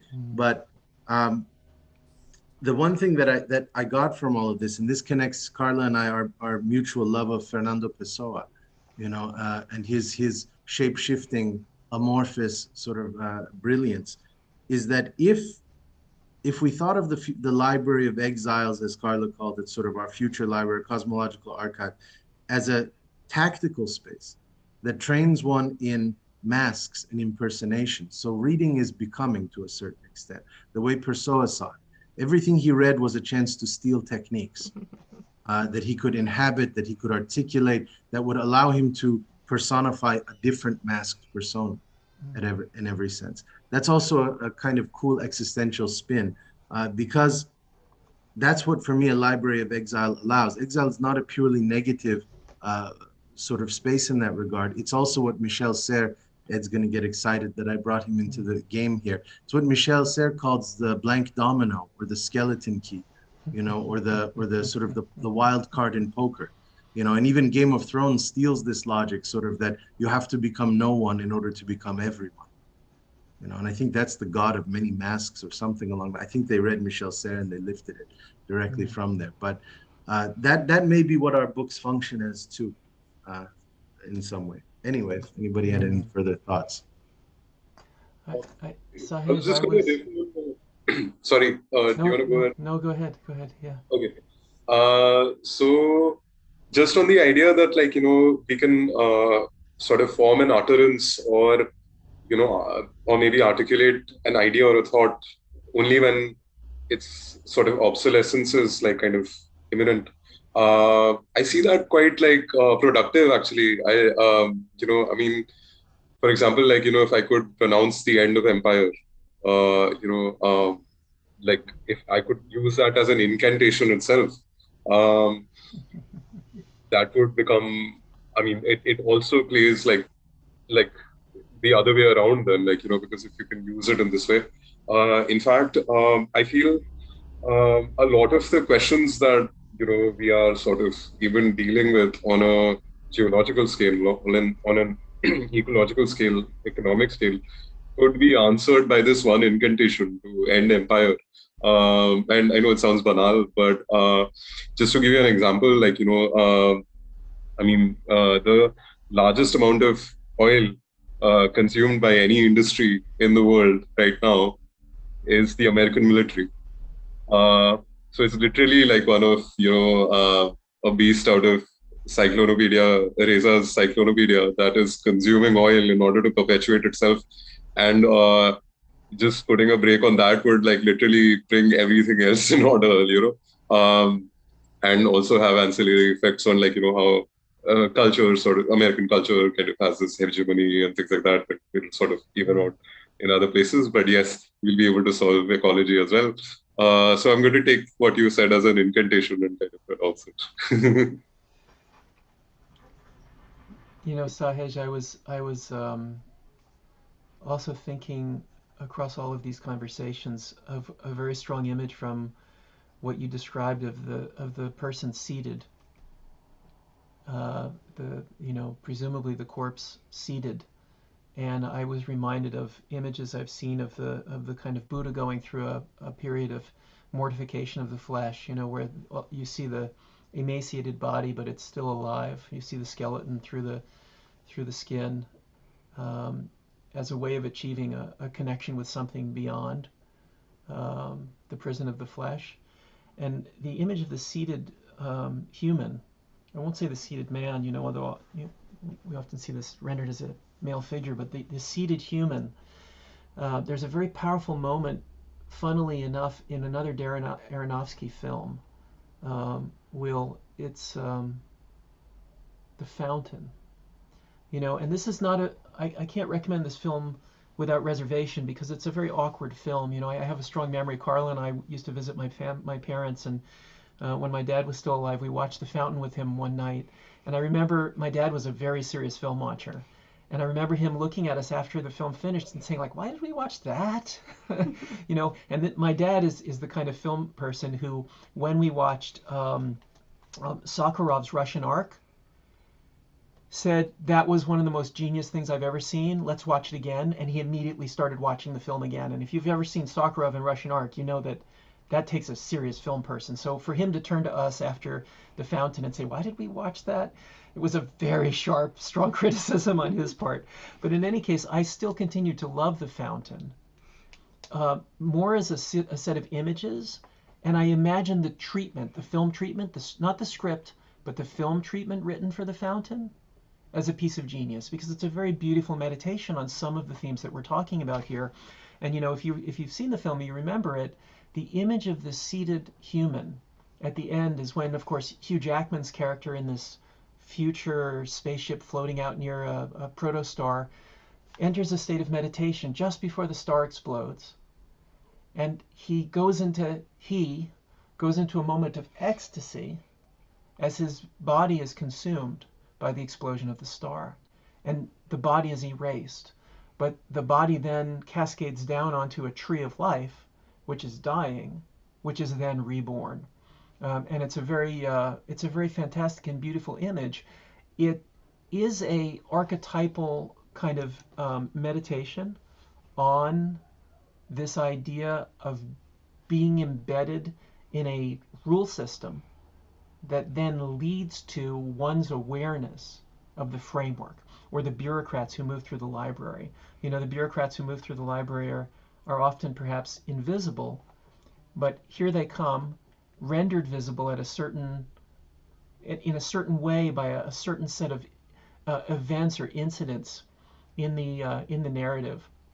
And Aronofsky finished this pie, you know, Will, as you said, with the character potentially having performed a lobotomy on themselves, freed themselves from the search for meaning or the search for any kind of transcendental revelation, but finding transcendental revelation only in the embeddedness in the ecology that they are part of, watching just the leaves fall, simply perceiving, without meaning, without structure, without any connection to the bureaucrats or the librarians, but simply perceiving it like that. And I think that the tension here in all the conversations that we're having is the question around the degree to which we ourselves become librarians, or somehow keepers of the library. I mean, Borges, again, deals with this in such an extraordinarily beautiful way in the library text. You know, there's the moment where some of the inhabitants of the library decide that they're going to burn some of the books in the library, and other inhabitants decide that they have to prevent that from happening. But then they stop preventing it from happening because they realize that since the library is effectively infinite, it doesn't matter if some of the books are burned, because there's an infinite number of almost exact copies throughout the library of whatever heretical texts the other inhabitants of the library are trying to destroy, you know?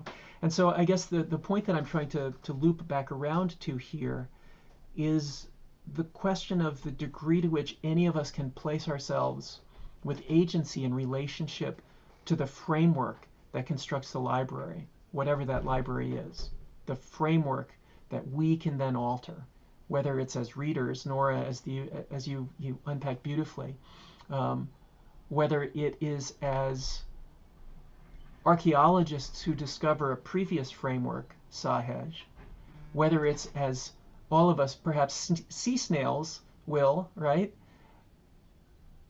Imperfectly reading an incomplete alphabet and being constructed by it simultaneously, knowing it perfectly, like the end of the film Pi, but without being able to read it any longer, right? Knowing it, but without being able to read it any longer. Or Jason finding a place within the system where we become something like the society that knows the rule set and knows that there's always a gap in the rule set, can find some of the gaps in the rule set, cannot find all of the gaps in the rule set, but posits that there will always be those gaps that we encounter.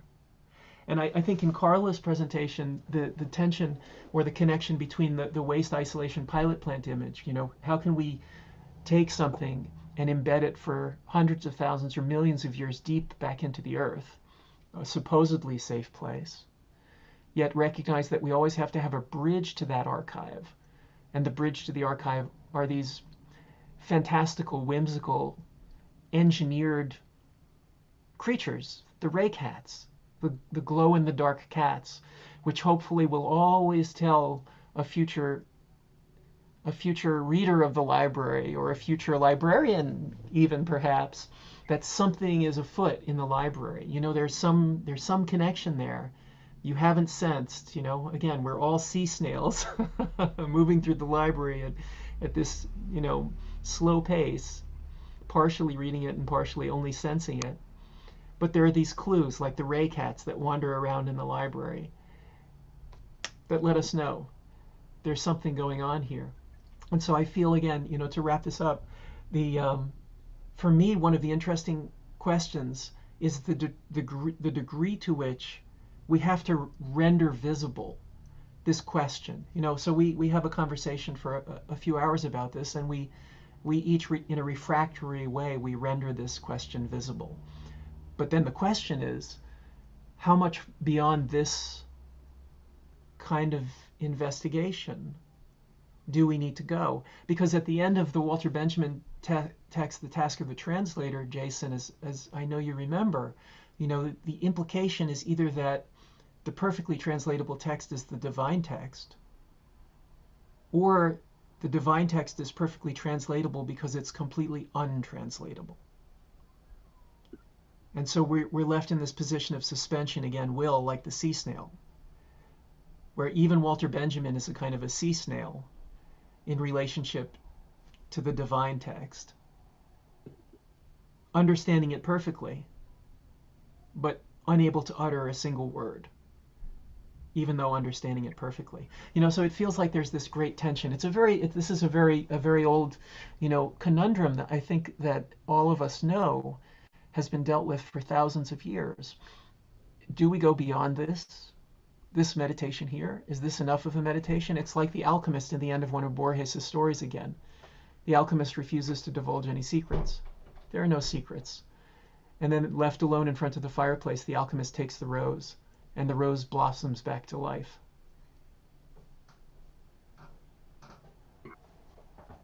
Nora, did you want to say something? Yeah, I'm thinking of, I really love that, Ed, and I'm thinking of, even if the library has everything in a speculative future library, it's the full Akashic records, there's still, as Sahej, I love this, like there are going to be books missing, or there are books that are hard to access, or there are books that are decommissioned or in the basement or canceled or repatriated or burned or taken off the shelf. So the archives actively made, the library is constructed and deconstructed. They're the logic of how books or texts are surfaced or framed or visible or algorithmically nudged to the top of your feed versus, it's very, very hard to find it. There's one copy versus 1,000 copies. There's a politics to how books are going to appear in the library. And so I think when I think of the library as alive or the archive as alive, part of that would be seeing the logic of why books are presented or the texts are presented in the way that they are. Why are there 1,000 copies of some versus one, or which texts are lost and which do we get to see and which surface and why? And if that logic was apparent, and like could be decided on and changed and made malleable and be like a subject of critique rather than like an objective neutral archive. No, archive is neutral would be quite interesting. And this connects to me for this question. Someone in the chat asked, let's see, is Edith, is a library really a passive map that gets activated, or is an activation by design? And also to this question, Ad, that you asked about, like, who's my companion when reading? Who do you imagine reading with you? And, you know, I constantly think, I've been recently taking a good friend's collaboration with GPT-3, which has, you know, really, I'm sure a lot of folks here have read passages that come out from GPT-3, really stunning, really good prose, very good, like really solid poetry. And I'm imagining someone who's writing, you know, I always feel and assume this computational reader. When I'm reading online, when I'm reading in general, I imagine a humanoid or human-like reader, unlike the human recognizing patterns on the other side. And I see more and more I won't be able to discern who is writing, and if I'm reading the writing of a really statistically sound predictive text constructor / a human writer, and I'm reading these texts in the same way, strange things start to happen when you read the text in the same way. And so maybe, you know, I imagine reading along with this imagined algorithmic reader who reads to summate, to feed its excellent, you know, self-refining predictive logic in a way to capture and predict how you will read and how you will think. And so this act of reading and writing with a deep set of algorithms that's trying to learn from your logic of reading and anticipate what you might want to read next. You know, we're also training to think and read within the logic of pattern recognition. And so I think of arguing for criticism or like a critical future library as a way to continually shift the frame on that algorithmic reading and enclosure. So like a pattern of reading, not to understand, but to shift the frame on the text and why we're reading the text in the way we are. And I constantly think of this other reader as someone who's trying to anticipate how I'm reading. And then the text as a place where you can continually interpret based on who you are in that moment, zooming out on why you're interpreting the way you are, and constantly changing and shifting the frame on how you read. So all of us can read the same passage today and we'll have, you know, 15, 20 different readings of the same passage. Tomorrow we'll have 15 to 20 different readings of the same passage. And over time, I think of that as a way to keep an archive or an active reading alive, but in relation to this human-like reader. I think it's perfect. Oh, go ahead, please, Carla. Go right ahead. I just wanted to follow up on excuse me, a fantastic insight in it. Also, the question that we had brought up, several of you had brought up in the past, the post-future problem, right? What is that? And I think a very important dimension here is also that the future has always been that place of the imagination of what's to come, and towards, in a way, we turn a compass of betterment of some kind or of some kind of expectation or desire. But of course, what happens a lot with libraries is that they redefine the past. So the future is the past. Our future is the way in which we re-understand the past. So for instance, David Graeber's book, posthumous book, The Dawn of Everything, is literally like how to look again so completely at the deep past, so that it's not that it reinvents the future, but reinvents everything that we think is now or has been before. So I think there's also that beautiful dimension of libraries that we build them into the future and they redefine constantly the past. And that's super similar to what DNA does with like random mutation. Well, not with DNA, but what bodies do with DNA and random mutation, where we escape oblivion, supposedly, as a species by accepting individual death and scrambling the ingredients of the new cake without intention. But then historically what we do is we build different degrees of intention that we build them into the future, but by doing that we constantly redefine what's been before the structure or the foundational idea of our existence. So. So I think that's an interesting idea for the future. The post-future future is to think of how it actually allows for a revisiting of the past. I think we've actually, to some extent, not to have delusions of grandeur, but we've solved the problem to a certain extent of how we would not, if we were sort of the secret society or the caretakers or the guardians of the future library, how we would not descend into a tyrannical structure. And it's very easy to me. I always was shocked at what I read as a misunderstanding of the crisis of mediation in modernity and technology that the West has, sort of that this hovering kind of doomsday note of becoming hyper mediated. Anyone from non-Western cultural traditions knows that in order to have unmediated experiences, you paradoxically usually need a mediator. And what I mean by that is the shaman. Mm-hmm. The shaman's trance, the sort of the infusion of that persuasive, suggestive rhythm sort of the body comes from a mediative figure, or in Eastern European traditions, the fortune teller, who imposes an entire immersive destiny upon one through the reading of the cards. Nevertheless, her presence is the one thing that sort of conveys that. Or what Artaud found in Balinese theater, where you need the actor on that sort of that stage in order to perform this bizarre. I mean, if anyone's ever been to Buto dance, and they know it as well, that there has to be some sort of mediative figure who then carries an atmosphere, sort of and manifests an atmosphere. No one ever lamented or worried so much about this prospect, because it's not so much mediation that is the problem with contemporary technology or virtuality. It's the radical disillusionment of language and of thought, to the extent that we have lost the ancient, this is sort of Ed's sort of idea of the divine text. In Aramaic, the concept of abracadabra, which then became a magician's cliche, literally means abracadabra, I create what I speak. That's what the ancient Aramaic is, which means that language is instantaneous with the occasion, the incident. That every utterance is already a summoning.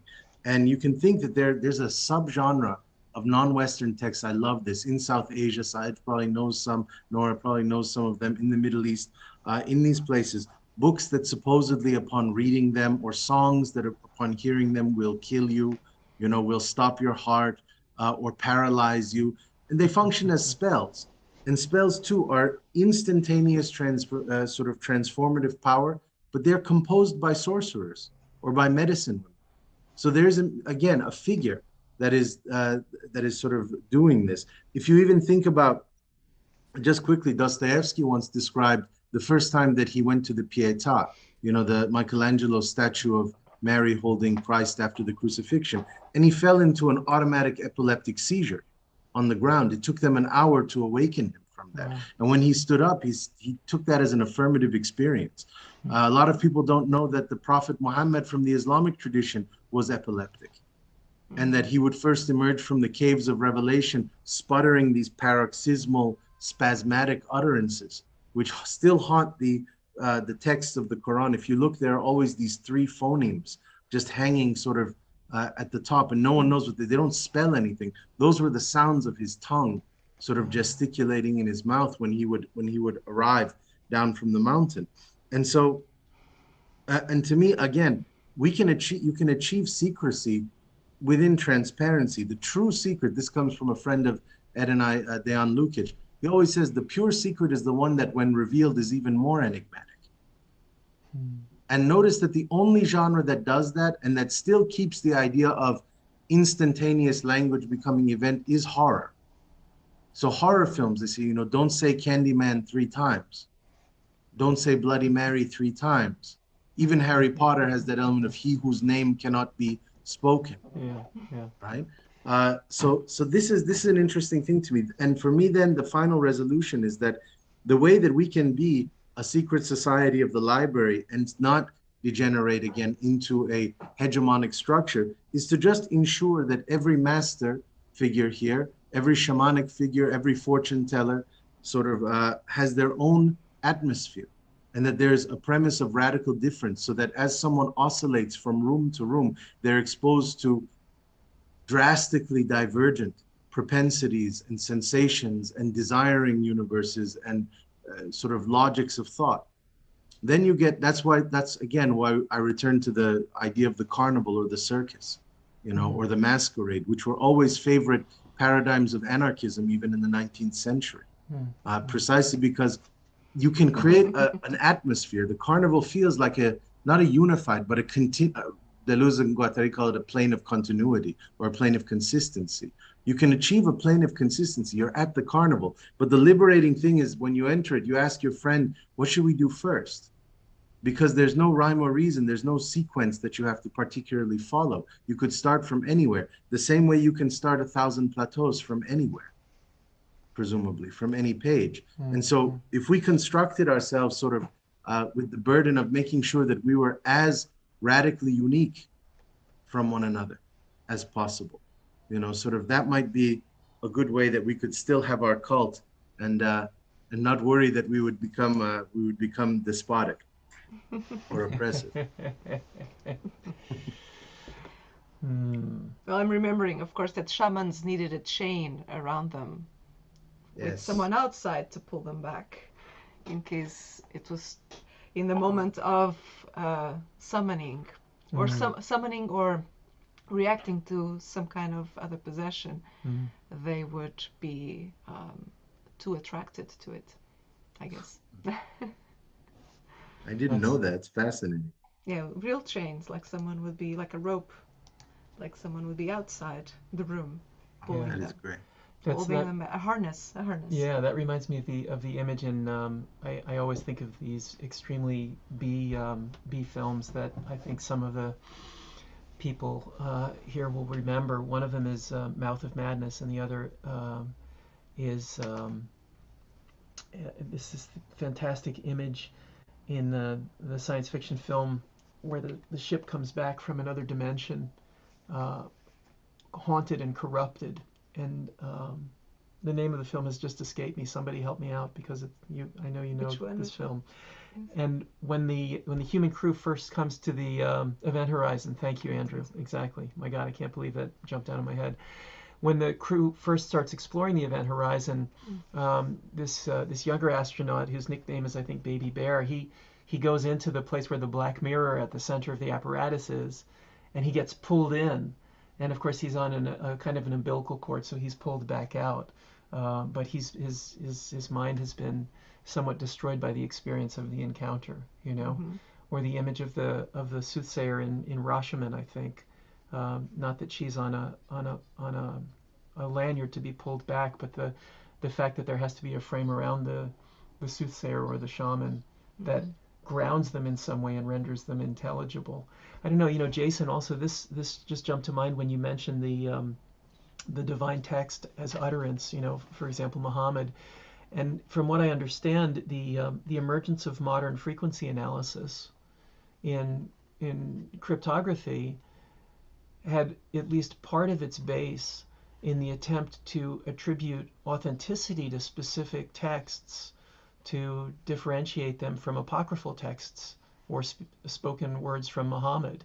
And frequency analysis was used to precisely situate whether a text that was contested or up for debate could be more likely attributed to Muhammad because it was known what the absolutely authentic texts were in relationship to basic principles of frequency analysis in terms of the words spoken, you know. And so I think that there's a very, very interesting linkage there to the notion of both attribution and quote authenticity, but also decoding and translation, and what it would mean for a shaman or a librarian or a bureaucrat in the library to be able to do the work that they do with some degree of authority is not the right word, but I'll just use the word authority in any case. Yeah. Yeah. This goes back to the spell casting, Jason, that you were talking about, the spoken word instantiating. The spoken word, it's like de Certeau, that the well-told joke is a coup in time told by the storyteller or the person who's telling a joke. It's a coup. It's where time turns into space. It's where there's a, in the Dissertoian diagram, there's a compression. You only have a limited amount of time. You have to tell the joke well. I never tell the joke very well. You have to tell the joke well. And so you tell it precisely. The rhythm in it is precise. But if you can tell the joke well, then you don't need so much time, because you compress an enormous amount of memory into a finite amount of time, which then articulates on space and changes space. So there's a theft of information of an unknown amount from time only, and a channeling it into space, which is a limited time and a limited constraint, which then articulates unpredicted effects on a finite and limited amount of space and time. And so I feel that coup of time, that storytelling moment, is the same as the incantation. It's the same as the spell, as the abracadabra that you're talking about, Jason. Well, it also, I mean, you're all the architects over there, so tell me if I'm speaking out of turn on this, but knowledge is always, I mean, well, not always, but in the past, at least few hundred years, is presented to us spatially as a cumulative, linear, teleological. That's kind of the way of thinking. And it goes against exactly what you're talking about, which is that, I mean, if we go back to the spell is about, since it's about metamorphosis, it's about the turn, sort of. And so the question of, very empirically, I'm imagining the library. Someone is, let's say, studying in Nora's chamber, sort of, and then they want to turn to Carla's or to Ed's or to Sahej or to Will's, to basically defect or desert one space for another. It's really intriguing to look at knowledge as sort of at those twist points, at which someone turns. And that would restore us to what Blanchot actually said is the most important concept for philosophy that has never been dealt with, which is mood. If our library is predicated not so much on information in a pure sense, or on reason in a pure sense, or on knowledge defined in those terms, but knowledge defined by moods, at what point does the mood change? And so someone goes to the next room. I think that's part of the formula that we might try and orchestrate. Yes. Well, and to be very careful then that often, if not by definition, architectural design is conservative. Like its own nature is to freeze a moment in time of a belief in a certain typology of transmission of whatever, be it a textual, content-based, message-based dimension, or of a particular type of behavioral gestural library dimension. And to stop it in time and say, we're going to stay some years like this. We're going to do it for a while now, instead of where information will want to go, which is to be free and free-willing, and perhaps to be constantly incomprehensible until it gets frozen again. But I also find interesting this idea that, for instance, the cultures of interpretation or orality that would render like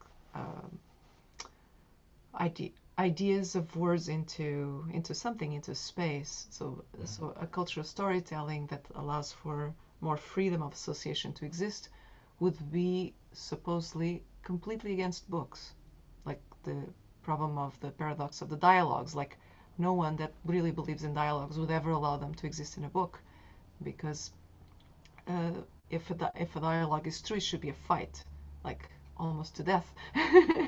See who wins that space, rather than being able to allow a sequential, calm, polite reading of one after the other.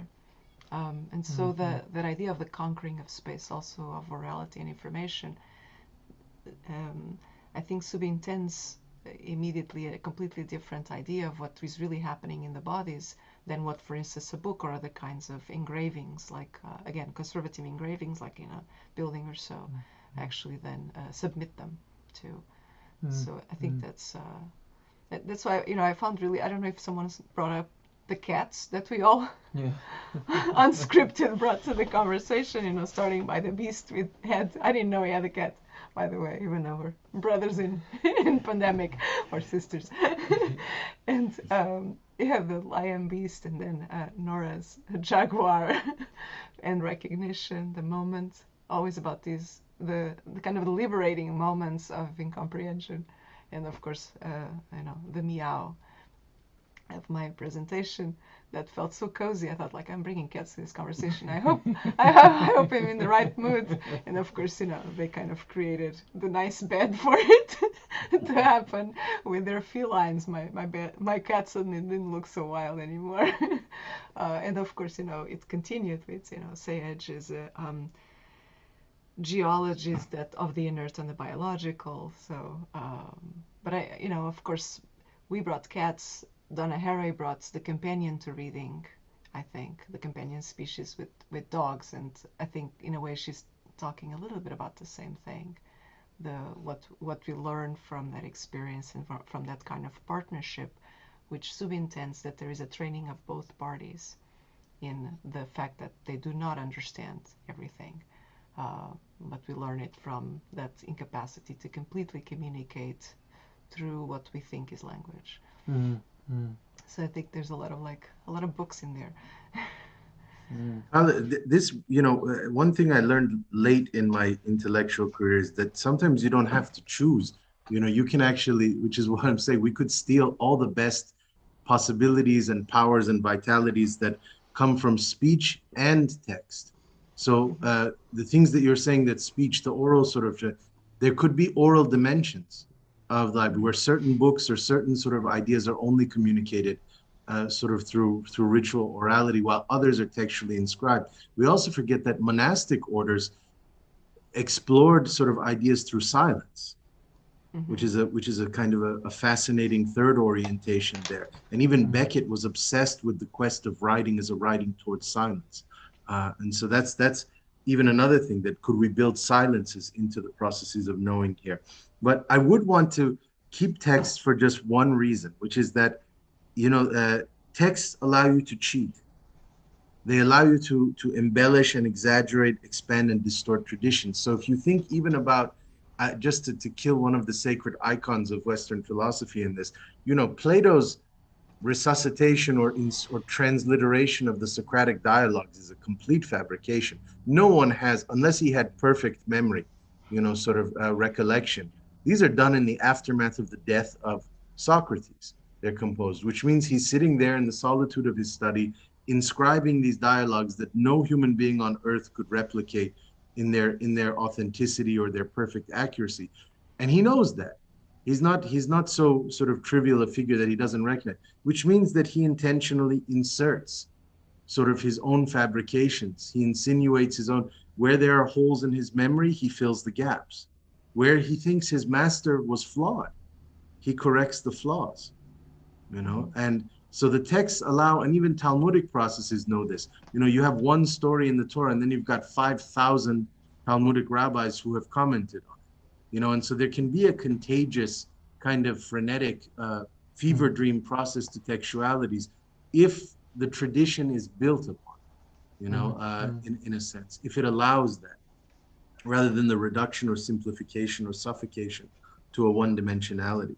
So, and that's actually something we would have to be careful of too, because this happens with the avant-garde. Why did all the great avant-garde movements of the 20th century burn out and exhaust themselves? Yes, because of political crises, but also they became increasingly self-enclosed and increasingly domineering. If you know how surrealism started excommunicating some of its great geniuses, Bataille, Artaud, Dali was on trial. I think he had like 4 midnight trials where he got kicked out and then reinserted, back into the movement on different occasions.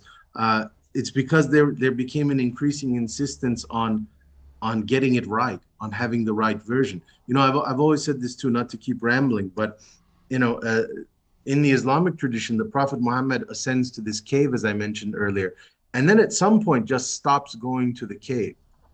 And there's no indication that the valve of sort of eternal truths has stopped pouring messages. It's just he realizes you can't build a movement on a never-ending, ceaseless sort of interlocution. He's got to, at some point, impose a limit and go to war and start spreading the ideas. Also, it's a well-known historical fact. This would get me in trouble in certain circles, but it's a well-known historical fact that I believe there were 27 existing variations of the Quran by the third caliph's reign, only 20 years after the death of the Prophet, 5 years actually after the death of the Prophet. and that 26 of them were burned. You know, and one was chosen. Don't worry, Muslims are there with divine inspiration. The correct one was rescued and salvaged from the variations. That's the reigning interpretation of that. But you know, how do you maintain that that open-endedness? This happens to all movements and all traditions. There are 4 gospels. Why not more in the New Testament? At what point does the 4th become the last? That's not usually an accident. That's a conspiratorial downfall of a movement's energetic. It's almost like a physics principle. There's an ascending trajectory, a hunger or a thirst, a curiosity, and then it becomes simply a conservatism that is desperately trying to retain what it's already built, and it's just diminishing returns from there. So how could we create like the Persian fire temples with the flame that always burns? How could we create something where ingenuity, intrigue, sort of multiplicity is always thriving? It's a tough game because one of us is going to become corrupted, Sahej probably, and want to become the absolute ruler of the library at some point. And then so it's problem is always humanity, right? You know, the question of architecture comes up, and for me in relationship to translation, but also the neurobiological parameters that we as humans are defined by. And Jason, you were talking about the power of space and the turning from one place to another. I started my presentation off with the image of St. Jerome and his study by Albrecht Dürer, but there's another famous image of St. Jerome in his study by Damascene. This is probably out of focus, I'm so sorry. You can't really see it, can you? No, not so. You can sort of get the sense of it. He's in a cabinet. St. Jerome is in a cabinet, and around him in the cabinet are some books and artifacts, but there's a deep space perspectively in 2 galleys going off into the distance, and you can see a natural landscape, a green landscape in the perspectival distance behind him, and the floor has a grid, but we're outside the study. We're actually outside the building. The building is rendered in this kind of tan stone. Again, sorry, I'm doing this terribly by holding this up to the screen, but there's a tan stone framework, and we stand outside the building looking in. In the Dürer image, we're in the space with St. Jerome. But in both cases, Dürer's and Massena's, St. Jerome obviously is the saint who has achieved a form of communication. Thank you, Nora. Thank you so much. Nora posted a link to the Massena image in the chat. In both cases, St. Jerome has had a special privileged relationship with animals. And the communication with the non-human is part of what makes St. Jerome St. Jerome. And each of these renderings architecturally situates it in a slightly different way for us perspectively. But I think the other observation to make here in relationship to architecture is to ask the question, the degree to which architects can calibrate what happens when the mind is formed in the cave. And I'm invoking not only, Jason, your example of a prophet retreating to a cave to receive a message, but are they receiving a message because God speaks from the sky or speaks from the bowels of the earth? Or are they receiving the message because the human mind is formed in a cave in quite an interesting way, arguably?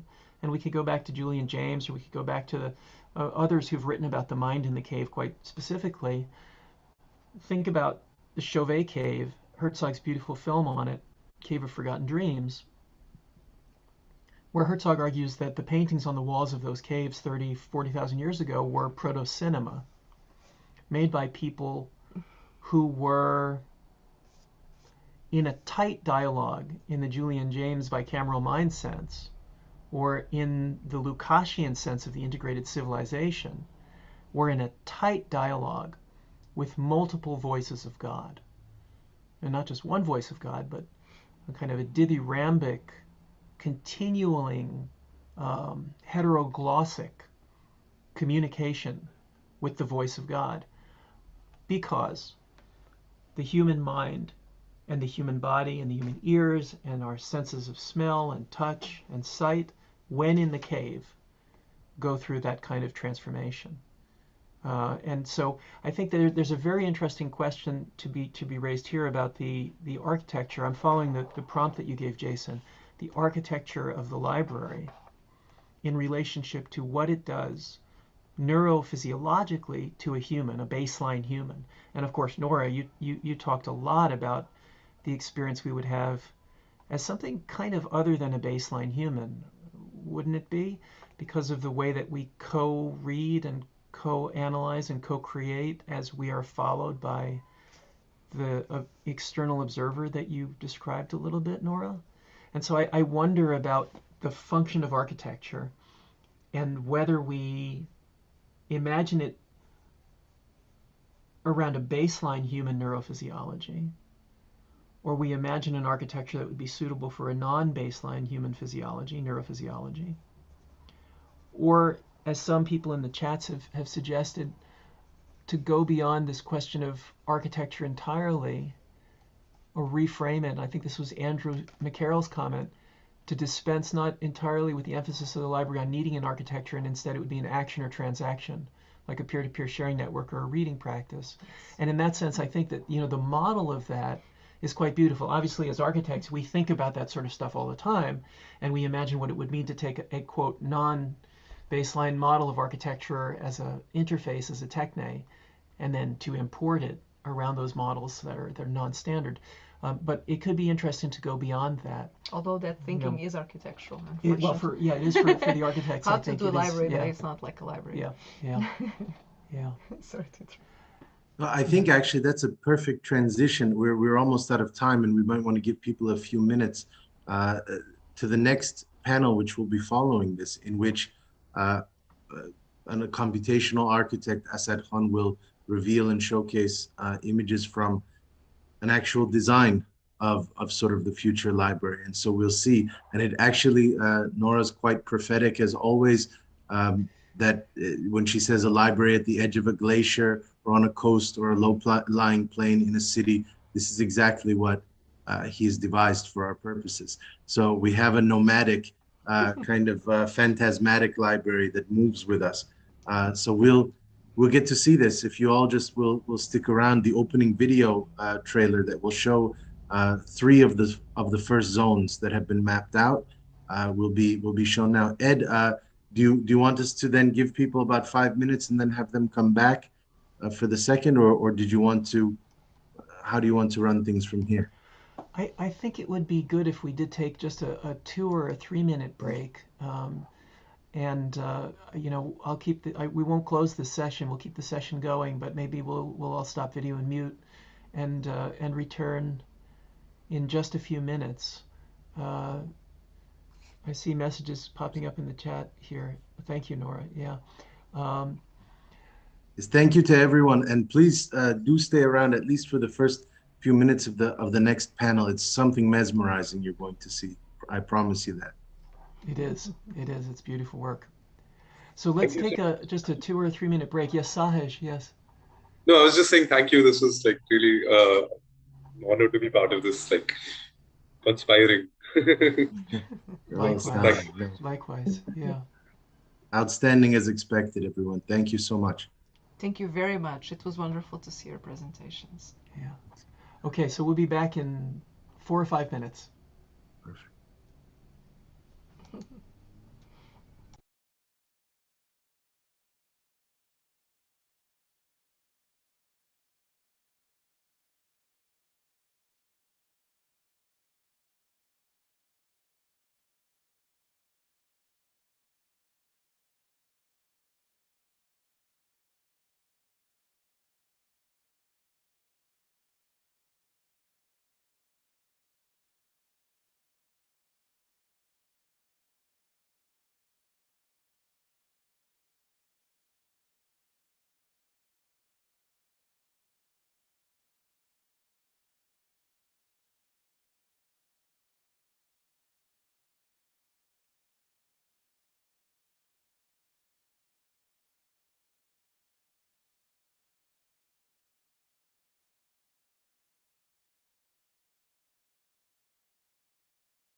Hello. Hello, Jason. Hello, Ed. Oh, that's it. Hi, Asad. Hi. How are you? So good to see you. Yeah, doing good. How are you? Very good. You too. Fantastic session. It was amazing. Mind-boggling. Just like everyone's presentation was beautiful. It was really amazing. wonderful. Yeah. Honored to be here, to be honest. Honored to be amongst you all and these team speakers. It was wonderful. Yeah. So thanks once again to Ed and Jason for bringing me here. Yeah. Should I try sharing the presentation? And, yes, please do. I just made you a co-host, so you should be able to. Yeah. Perfect.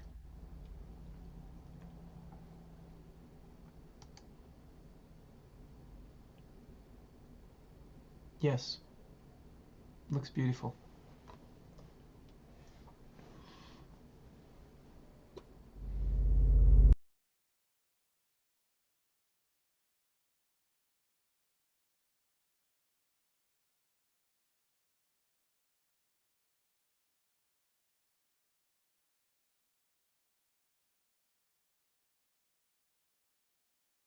Works.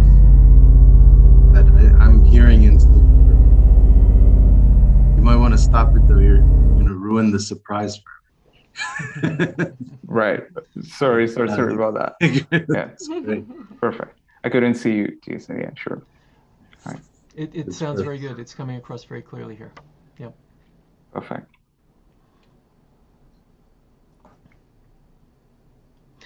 Jason, do you want to do an introduction, or will we? No, we're going to start. If it's all right with you, Ed, we're going to just start with the video, which is only about 3 minutes long, and then right after that, I'm going to read some intro paragraphs to the project, and then welcome everyone and introduce the panel.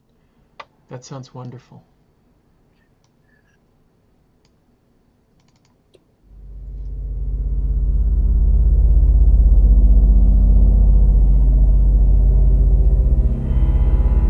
I said it's playing again. Are you doing that? Sorry about that. No problem. I must have clicked it. It Yeah, I'm wants- all over the place today. It wants to play. Yeah. Well, exactly. The self-fulfilling prophecy at this point.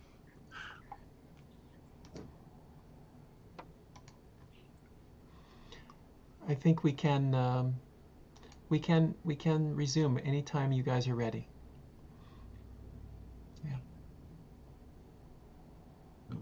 This panel is titled "The House of Second Wisdom," and it's the revealing of a collaborative project, an ongoing collaborative project between myself and Asad Khan. And you're going to see a video trailer, a short video trailer that demonstrates some of the first spatial dimensions.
The house of second wisdom is itself an architecture of madness.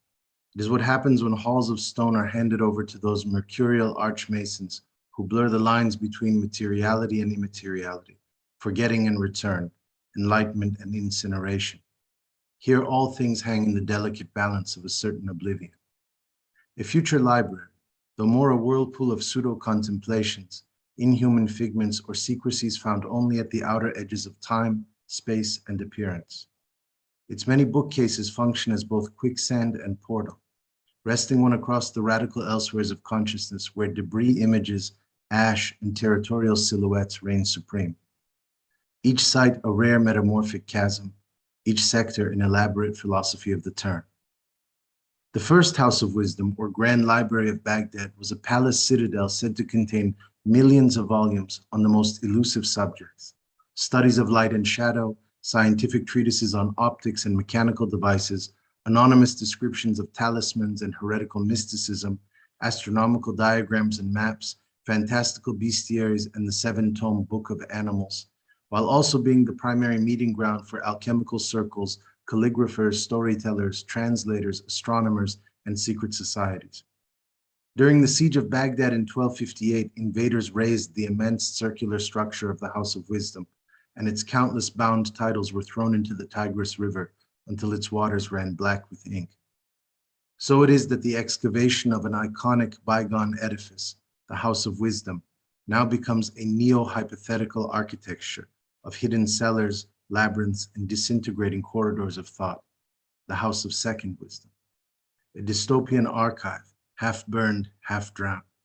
We hang great black lanterns in honor of the dead, and through them seek revenge for lost vertigo. The House of Second Wisdom unfolds here as a fractal blueprint of 14 point cloud chambers. These zones are formed from the data embers of billions of computational particles in whose photon pulses one uncovers a particular combination of delirium, omen, and fatal enigma. Here we find the most distinct collections of inexistent narratives, atmospheres, sensations, proportions, objects, strange ritual practices, and fanatical sects.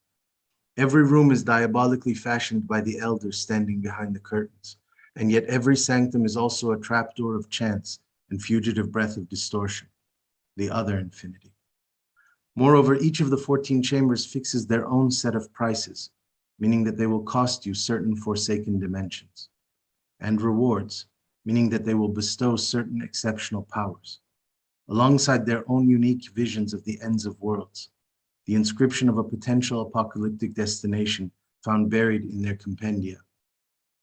Only one of these prophetic trajectories will come to pass. 13 of them lie. Enter conspiracy. So welcome everyone. The short video you watched at the outset and the passages you just heard read are the opening image worlds and theoretical gestures behind an ongoing project titled The House of Second Wisdom. Our panel today will therefore discuss various technical, aesthetic, narrative, and philosophical details of this evolving project. Joining myself, Jason Mohaghegh, as the author of this project are two phenomenal figures. First, Asad Khan, the visual and architectural originator of the entire House of Second Wisdom, who conjures all these atmospheric sites through his own elaborate creative processes, and Professor Ed Keller, who we're honored to have join us to offer his always unique insights and brilliant impressions in the aftermath of our presentation of the project. So just to introduce them both briefly then at the outset, before we continue our guided tour of the house, Asad Khan is a computational designer, architect, and instructor completing a design-led doctorate at the University of Edinburgh. His work for both the Entropy Project and the House of Second Wisdom investigates the architecture of existential risks and catastrophes as artifacts of design intelligence, using the epistemic filters of remote sensing, artificial intelligence, computer simulation, and design automation in order to investigate spatial realities as time-bound self-exterminators. His pieces have been exhibited in national and international galleries, and he has taught computational architecture at multiple universities and art schools, and presently at the Edinburgh School of Architecture and Landscape Architecture. Ed Keller is a renowned professor, designer, writer, musician, and multimedia artist. His research and practice explores the structures of feeling which link cultural, infrastructural, ecological, and techno-social systems, revealing emergent terrestrial and cosmopolitical potential. He is, with Carla Leitao, a co-founder of both Spec AE and AUM studio design and architecture firms with residential projects, competitions, speculative work and installations in Europe and the US.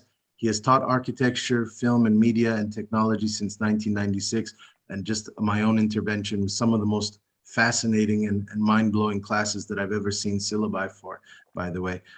With Carla Leitao, Ed co-directs the Post-Planetary Universal Design Program at the New Center, and he is a creative director with the Italian Pavilion and the Venice Architecture Biennale 2021, which is graciously hosting us today. So now that you have already had some fast exposure to some initial imagescapes and texts, we'll continue our voyage through the House of Second Wisdom with Asad Khan, who will describe the extremely complex, elegant technical and design processes. I can say this from working with him in the scaffoldings, that each one of these images takes hundreds of hours of construction to render. So he'll explain what's involved with constructing this almost unfathomable architectural universe of the House of Second Wisdom. Asad, please go ahead. Thank you, dear Jason. Yeah, I'm honored to be presenting this. So what I will do is, in the next couple of slides, I will try to attempt to disarticulate the sort of ontological infrastructure of the House of Second Wisdom in a more philo-computational register with a series of thought gestures and technical episodes. First of all, I consider librarians as kind of negentropic silos which cryonize archives in architectural limbos. But on the contrary, the House of Second Wisdom is a kind of sporulated out of an archive of annihilation. That archive of annihilation is built out of the annihilation of all different archives. So this is a kind of inversion Will Scarlett was talking about earlier, which was amazing. So yeah, it is born from ascribing planetary inscriptions and melting negentropic data structures in cerebro and then in silico. So technically speaking, each archive is a forensic grade remote sense big data set called point cloud. And it is retrieved from a planetary scale Bragg collage, of which Benjamin Braden terms as an accidental megastructure comprising geosynchronous orbiting satellites, synthetic aperture surveillance sensors, infrared observatories, airborne sensing, and terrestrial-based interconnected sensing missions, which kind of scraps the Tellurian surface of the planet and quantizes all sort of anthropogenic scars into a numerical ontologies whose vapors are informational bits stored online in government and non-government data repositories. And as such, each discrete numerical value from these archives, like the 14 that are selected for this project, flashes out the ontological tectonics of the future librarian using a brute force algorithmic exhumation technique and the exteriorization of those archives into 12 different zones. And these archives index archaeological remnants, post-catastrophic territories, planetary analog sites, decrypt relics, xenolithic zones, and built architectures. And before moving further pace, it is important to unbox the black box of our cardinal material source, the point cloud digital archive. Point clouds are high fidelity, radiometric, and topographic archives retrieved through a unique method of remote sensing, often used in robotic warfare, space exploration, automated vehicles, and archaeological practices. It is also known as light imaging detection and ranging, or in short for LiDAR sensing. The method deploys a spaceborne or airborne or a terrestrial apparatus, which emits billions of zero-tolerant, time-stamped, bat-like infrared chirps of pulsed photons at light speed in order to quantize and then quarantine topographic and radiometric information into high fidelity discrete data sets. The process unfolds as such. So the scanner emits an amplified pulse of photons, which contacts a target surface, whether that target surface is terrestrial or airborne. And then a small portion of those photons backscatters towards the emitting apparatus. The apparatus then identifies the backscatter and calculates the kind of time lapse between the initial emission and the reflected echo. It then computes also the energy attenuation of the pulsed photons as a numerical value.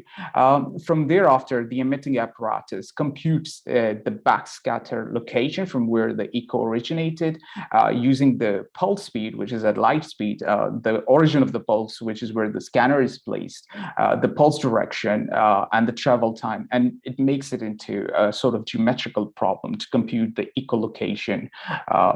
And each echo of the emitted pulses then categorized in a localized Cartesian coordinate system that is like projecting the pulse direction as vector values or the x-axis or across x-axis, y-axis, and z-axis, and B as intensity values, which indexes us the modulation between the emission and reflection of each signal. But there is also emergent noises and statistical sort of outliers that comes within this process. And also the total time it took the photon away from the scanner and then it's kind of returned. So architecturally speaking, the House of Second Wisdom is nothing but an accidental delta on its ontological level. It's a pulverized product of brute force computational photon synthesis, where each particle is a negentropic microdata structure, accreting and secreting information across abyssal spatiotemporalities. Now, what I want to do is I want to zoom in onto the tectonic ontologies at each level as per the datum. So let me just go to the next slide. Yep. Our first ontological stratum of the House of Second Wisdom is composed out of the vector data in a point cloud. That is the sort of georeference Cartesian coordinates or XYZ coordinates. These coordinates can position a singular point in three-dimensional space, and therefore it can desaturate evidence from its material substrates, and it can fossilize topomorphological traces at sub-millimeter tolerance.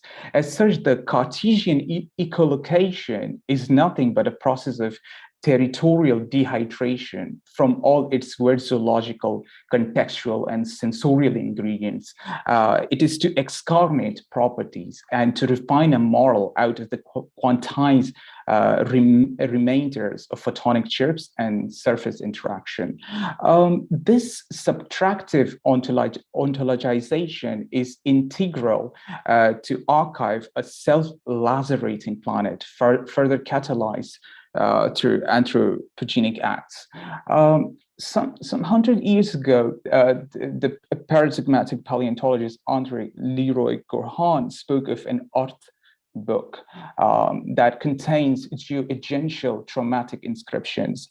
And he spoke of the earth book not as a pristine publication, but a corroding document whose eroding folios contains isolated graphic marks, but never complete paragraphs.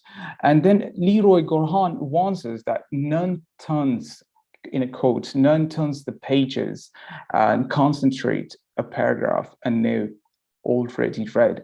For turning pages or descending deeper is a destructive dermabrasion, as if the earth's book, when read, cannibalizes itself, end of quote. So the Cartesian coordinates in a point cloud then quarantines the self-lacerating earth folio at light speed before it auto-cannibalizes and eats up the material evidence. And these ultra-precision of these coordinates can trigger a range of deep-time abductive inferences. For instance, paleontologists often use the Cartesian values in a point cloud to naturalize profiles of muscular tissues and locomotor kinematics of extinct organisms out of trace fossils, such as dinosaur tracks. As such, the Cartesian values of different location exteriorized in the House of Second Wisdom in a last act of bearing witness testifies to the sort of minute entropies, surface complexification of the Earth's archive, such as the bomb turbations or the bomb-induced pedo-turbation, soil turbations in Point du Hoc in Normandy, France, during the World War II. But also its tectonic typologies, when read, abduct start our own into ourselves as future fossils. The second, our second ontological stratum is composed out of scalar data, that is the radiometric indices indexing the sort of echo of pulse photons and its extinction rate across the planetary medium. The backscattering magnitude is the scattered reflection of photons, measuring the difference between the transmitted intensity with which the photon travels across the medium and the received intensity back to the scanner, and the extinction coefficient, which is the measure of decay rate of the pulse photon across a given medium. And these point cloud scalar values can be used to compute, like, multispectral images. We can extract features, analyze surfaces, segment information, synthesize chemistries, even detect morphologies and discriminate objects, so on and so forth. For instance, structural engineers often use the point cloud scalar data to observe cracks in concrete blocks and cladding damage in post-catastrophic infrastructure. But in addition to the numerical modulation in scalar data, it also offers an insight into the chemical characteristic of scan phenomena. It has thus meteorological application. So we can use it to detect physical-chemical characteristic of environmental phenomena, such as airborne particles, aerosol clouds, atmospheric dust, micropollutants, excavation fog, moisture content, pollen count, mold spores, and wind turbulence, so on and so forth.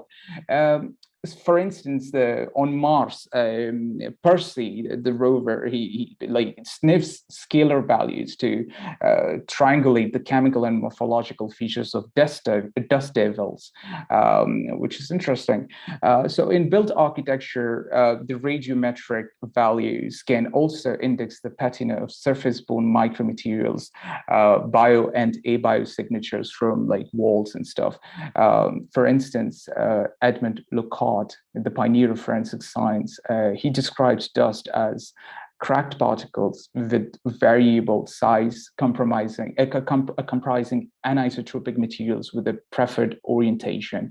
And the forensic examination of household dust reveals a randomized agglomerate of human hair, animal hair, skin hair, synthetic fiber, blood flakes, insect parts, food particles, glass fragments, paper fragments, metal shavings, paint chips, spice grains, so on and so forth. So the forensic radiometric analysis of these values can then synthesize a sporulating architectural fogs and mist mirrors. So in a way, the data visualization of these values generates a sort of auto radiograph, which is like the indexical images that retains the decay emission of photon pulses. Here, the suffix auto indicates that the signature of the surface phenomena are retained within the numerical sample. And we can correlate this with the kimono patterns on the bodies of Hiroshima maidens as the auto radiographs of the atomic bomb. And therefore, the data sets are at the same time sampling the airborne or dust phenomena present in these buildings for the House of Second Wisdom. So as such, the scalar values from different locations exteriorized within the House of Second Wisdom autoradiographs micrometeorological phenomena and pulverized entities, registering signatures of necrospores, airborne particulates, and even the chemical affordances of organic and inorganic materials, as well as ontological blurs. Moving further, yeah, this one is interesting because the next value is the numerical substrate of the house of second wisdom is the outlier value. And statistically speaking, the outlier is a non-ground data point in a point cloud, which differs from field observation. It is these are like sort of numerical glitches, machinic anomalies, a mathematical offshoot of measurement errors, inducing numeric and topographic aberrations. Now, interesting, humans also falls into the category of outlier values. We are also considered as sort of noise in the system. So when the specific algorithm usually obliterates them from a point cloud, it is as if washing mud from a fossil. And there is a great silence in the point cloud image. Once all the outliers are erased, the planet appears on par with that of the great silence of the Fermi's paradox. This also then speaks about planetary sapiens as nothing but outliers, a vanishing episode of cacophonies. So the outlier values as such in like exteriorized in the house of second wisdom also kind of propels our vision to this future paleontologist were he to exhume us from our point clouds. It would create him a problem because the planet girdling architectural infrastructure that the point cloud kind of indexes and the sort of outlier value that is the human in it would blur the thin line between what is the creator and what is the created. In addition, these outlier values corrupt the forensic accuracies of the point cloud model. For instance, early last year, I used a terrestrial scanner to point cloud the subterranean stacks of the National Library of Scotland. There are approximately 600 stacks on each floor, and those are buried 60 meters below where the GPS signals could not reach. So the scanner could not geolocate itself and register accurately the Cartesian values. So in the emergent visualization, there are emergent ghost stacks, which are ex situ of the ground condition. And I had to redo 100 hours of scanning service because the library staff could not locate the stacks on the actual floors, which my data was corresponding. So in a way, these outlier values forms this sort of ontological fog, and it is on par with the fog of war, of which Carl von Clausewitz wrote that every war is kind of wrapped in a fog of great uncertainty. A sensitive and discriminating judgment is called for, a skilled intelligence to send out the truth. And he spoke of it as an incendiary twilight, which enshrines experience, induce uncertainty, situational unawareness, and thus ultimately blinding war machines.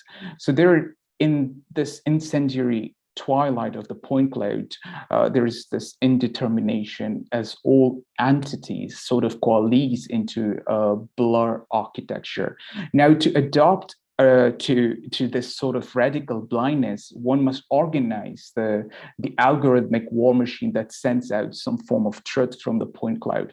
But that should happen according to the outlier themselves, according to the fog itself.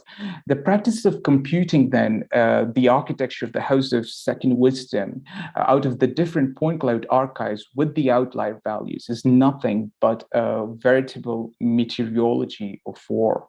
As such, the outlier values from different locations exteriorized within the house of second wisdom indexes a compendium of ontological blurs, xenopatterns, and plot twists, which forces us to arrive at an alternative causal meshwork for the planet.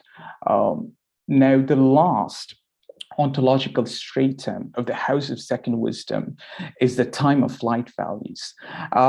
This is a cosmological value because the point cloud is a temporal measurement of the Earth, and our Earth is a ticking chronometer, which ticks disarticulated and discrete movements of cosmic time. The point cloud, once again, measures territories at light speed, territories whose temporal location is irretrievable because of the entropic irreversibility. Light is a speed, It is a measurement done in time. It exposes time itself through speed. So therefore, it measures time. And measurements at the same time, paradoxically, denotes a passage in time, as oft-cited observations and measurement studies in quantum physics uniquely demonstrate. As such, the point cloud as a measurement exists in a temporal space, but it then gives atemporal and non-present existential catastrophe a temporal brand. The point cloud as such is a collapsed time of flight values stored as chronometric values. In this sort of way, it is an ontological refiguration of the world, a world suspended on the temporal feats of light speed, including the instantaneous transmission of machinic visions and algorithmic complexities. Yeah, so like some 15 billion years ago, there's a primordial deflagration in non-existence.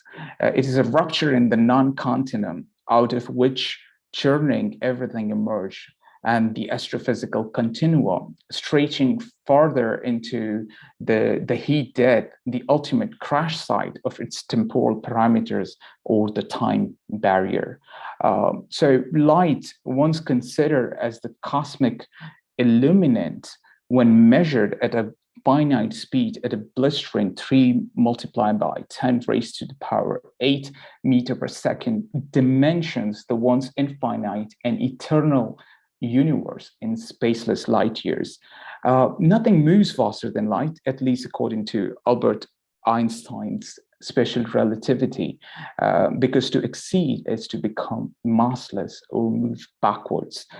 Light as such is neither sight nor insight, but a self-darkening momentum in the point cloud, which immures us in this radical speed.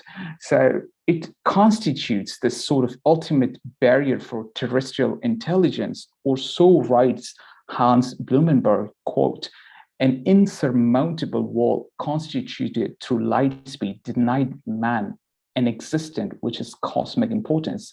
So being cannot overcome the light speed time barrier, but instead must crash into it, become massless, and crash is all being will.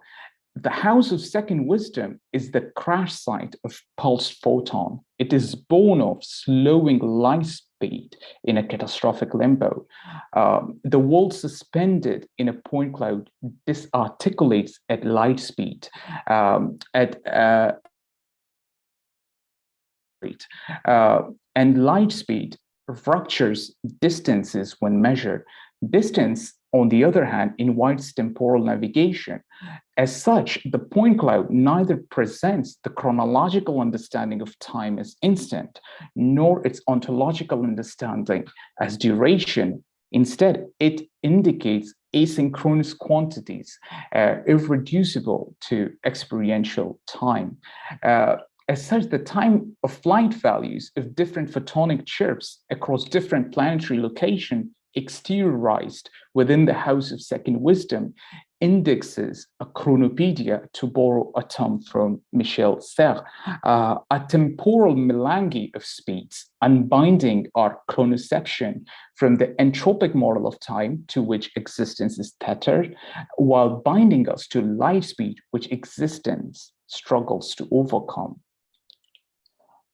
Now, to synthesize these unique values together into the architecture of the house of second wisdom, I've used an algorithmic arsenal of machine learning and simulation techniques. I've attempted to classify the different values based on the shared statistical and numerical proximity in vector space in order to extrapolate a sort of a master plan using machine intelligence. This, again, is still at a very nascent level, but as more data feeds and as this baby feeds on more data sets, this is going to grow into a monster. But the visualization algorithm, on the other hand, feeds of environmental detection protocols used in climate modeling and medical imaging, but also in modern day robotic warfare, which obtains high resolution geospatial data in Warzone. For instance, the Lorentz-Meyer solution affords the precise discrimination of lethal agents in airborne phenomena using the attenuation of light beams across aerosol particles. I've also incorporated algorithms of volumetric synthesis used in radiographic-based medical images such as CT scan or computed tomography, which allows an inside-out optics of opaque bodies. So it is again once on par with excarnation or the psychoanalytical practices. In addition, I use big data visualization techniques often used in numerical astrophysics, which visualizes different wavelengths from radiometric data retrieved through radio astronomy. And the visualization technique also draws further on the off-site studies in optical physics, such as dioptrics, dealing with a refraction as opposed to reflection that is used in common ray tracing-based rendering techniques in order to detect minute changes in the topographic and environmental information. Now, interestingly, LiDAR sensors are also used in smart guided missiles. As such, what we're looking at is a bomb eye wave architecture. And this emergent sort of architectural vision is on par with the atomic visuality captured during the atomic bombings of Hiroshima and Nagasaki. It is when the atomic blasts and the blackened skies appeared as massive cameras, and the victims in the city of the dark atomic room appeared as photographic effects. Whatever was left were the traces of carbonized organic bodies and combusted non-organic matter, smear-like shadow stains on the surface of the atomic theater. Now, what does it mean to see the Earth under the twilight of annihilation and archive those optics? But as opposed to seeing the world under the radical light of the atomic bomb, the point-clouded House of Second Wisdoms receives a sort of secret luminosity. It is a garish light from within, contra from without, which bats every single particle contained within the archive in its own light, in its own sort of radiometric values. Now consider the term disaster from dis, cut, and astrum for star, an apposite locution for the situation. Maurice Blanchot invokes an obsolete meaning of the term disaster, which means being separated from the star. And he enjoins further in quotes, it means the decline which characterizes disorientation when the link with the fortune from the on high is cut. So the solar disaster abolishes this sort of heliocentric bondage, and it uproots the sort of temporal brand that Tellurian life receives from its exorbitant star, which is like kind of, wide into our circadian rhythms that wakes Earthling up to receive the thermodynamic pattern each morning, while disorienting the sort of thermodynamic vector of our perceptual or chronoceptual cognition towards nowhere and no when. As such, the aesthetic vision is nothing but to return the Earth into its abyssal conditions, a catastrophe where the horizons downturns in a radical twist. As such, the House of Second Wisdom then is a planetary scale glaucoma through which we can adjust our optics to darkness. And the House of Second Wisdom as such is a negative archive of our planet, of ourselves attained through the disappearance of our starlight. It is an archive of the absent in which we ourselves appear as a small vanishing episode amidst the geocosmic deep. As such, once again, the House of Wisdom is then a kind of a broader chiasmus. It is generated out of the image of annihilation and the annihilation of all images. I think I would now I think I would shut up now and let Jason do the rest of the talking about the sample book. But and then maybe join further back. There's one more slide to go.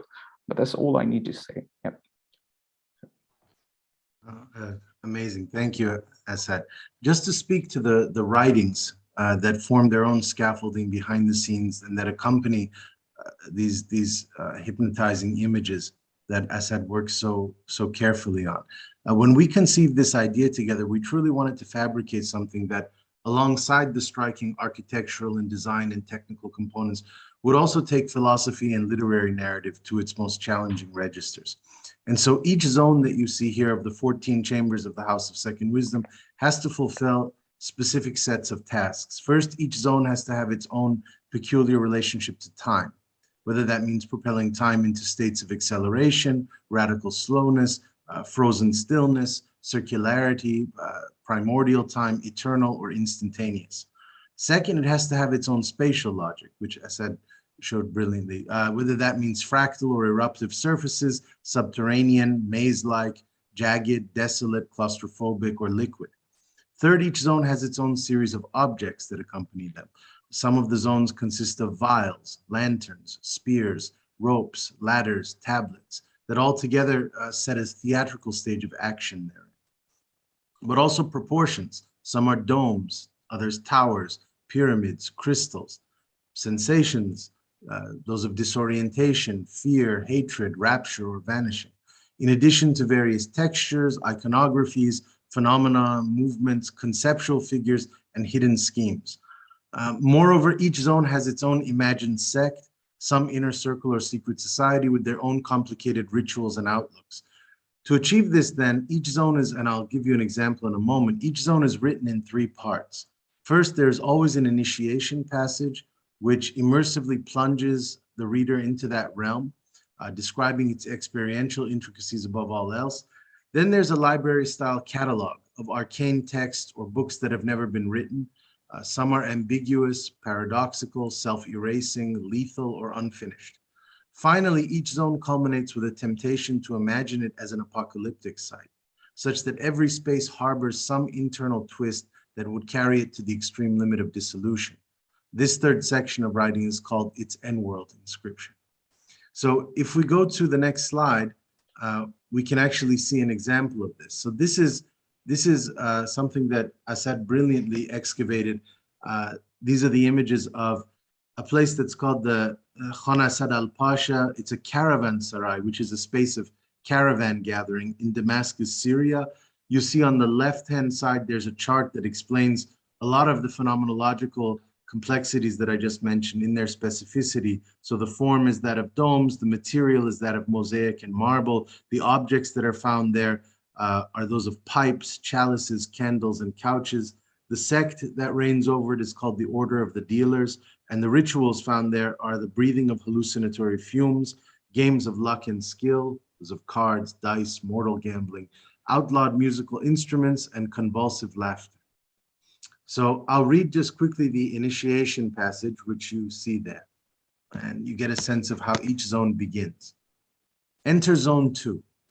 This wing of the House of Second Wisdom resembles those lively transitional asylums stationed across desert peripheries known as caravanserai, along the Silk Road and the Royal Road. Here one encounters a roofless central courtyard open to nocturnal skies, with merchants, nomads, rogues, and long-distance traders passing between faraway lands. In the enclosure's heart, a small fountain for ritual purification and prayer ablution. In its basement depths, the elegant baths and their iridescent pools that invite exchanges of unspoken natures. Along its perimeter, decorative corner lounges and Bedouin tents where one hears the continual clinking of bottles or coins, a luxuriation of the lost night. Those who traverse the second threshold of the library are immediately bombarded by the sensorial excess of spices, salts, herbs, fragrances, powders, garments, paper, antique bracelets, and woven textiles.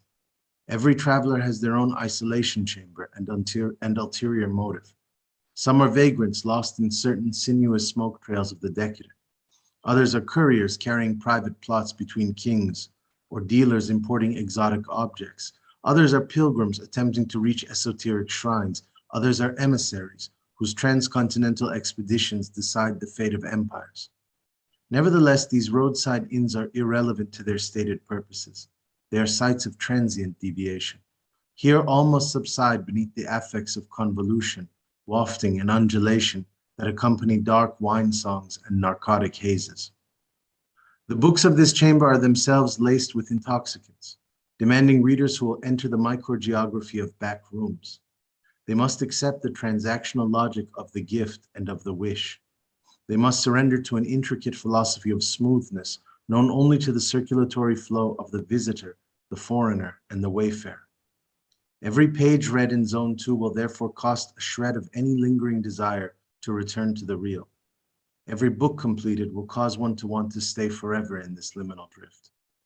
We are at the nexus of remote pleasure principles that somehow anesthetize against the twitching of the clock's hands, performing at once a seduction and entrapment like no other, that of the vaporous and of the forgotten destination. So that's an example of an initiation passage. Then we go to the next slide of this same zone, which demonstrates the 3 books. Each one has sort of hidden in its recesses 3 books. One is called the Book of Neo-Poisons. That deals with pharmacopoeia of tonics, potions, elixirs, and illicit substances. Books on ingestion methodologies and inhalation processes, studies of trance, euphoria, and wonderment, and also a diagram of the boundary between ecstatic and terminal experience, meaning the pinpoint between drunkenness and overdose. The second book that can be found there is the Book of Profanation.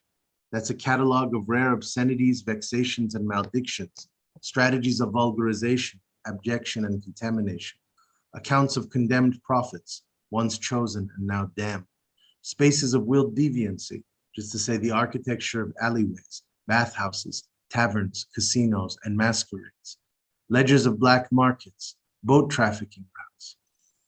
And then the third book in the catalog section is the Book of Estrangement. And here you'll find studies of forgetting, amnesia, psychogenic blackout, temporary insanity, rage, and fugue states, writings of distance, alienation, sublimity, and incomprehensibility, and meteorological works on fog, mist, smoke, cloud, nebula, obscurity, murkiness, and sightlessness.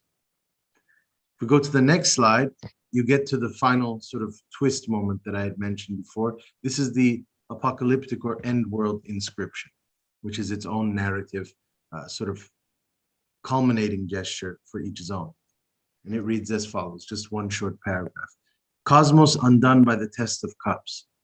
There is a specific trial played out in a secluded den of the caravanserai, where 5 glasses of multicolored liquids are lined in a row on a satin-covered table, the colors of sapphire, foam, gold, amethyst, and blood.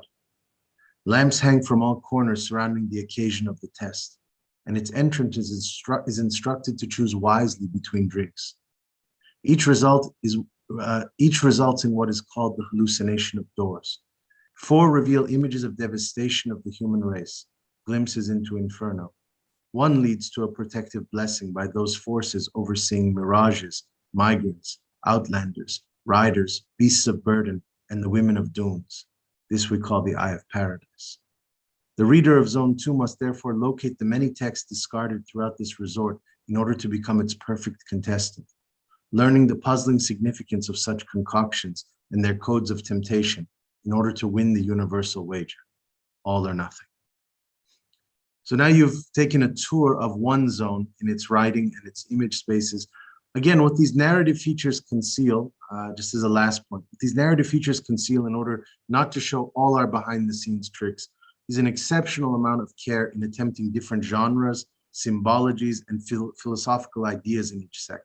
So for instance, in Zone 1 of the House of Second Wisdom, which you saw partially in the video, we deal with a Mexican pyramid that was a site of human sacrifice.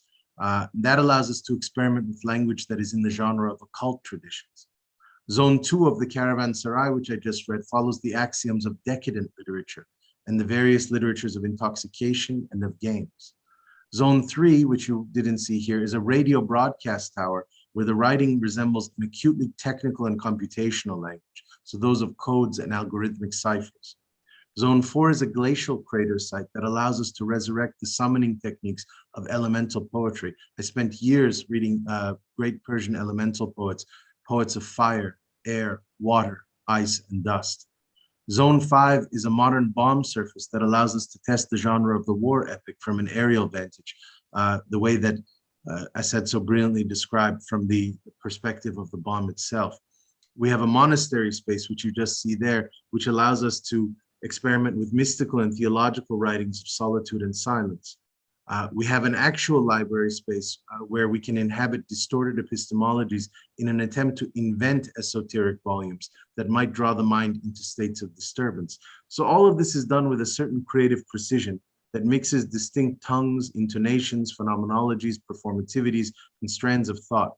In every different corridor, we pose different riddles and questions, like what is the future library's relation to evil, to desire, to nothingness? And every zone also has, as you saw in the third passages, a self-destruct button built into it that makes each of these architectural conceptual rooms an exercise in the art of disappearance. That's all I wanted to say about the writing process then behind it. And now, Asad, I think you wanted to mention some of the fascinating outer implications of this. If this became a sort of a planetary archiving process where everyone could interactively generate. So go ahead. Absolutely. Thank you, Jason. The purpose is to scale the project across different formats and outputs.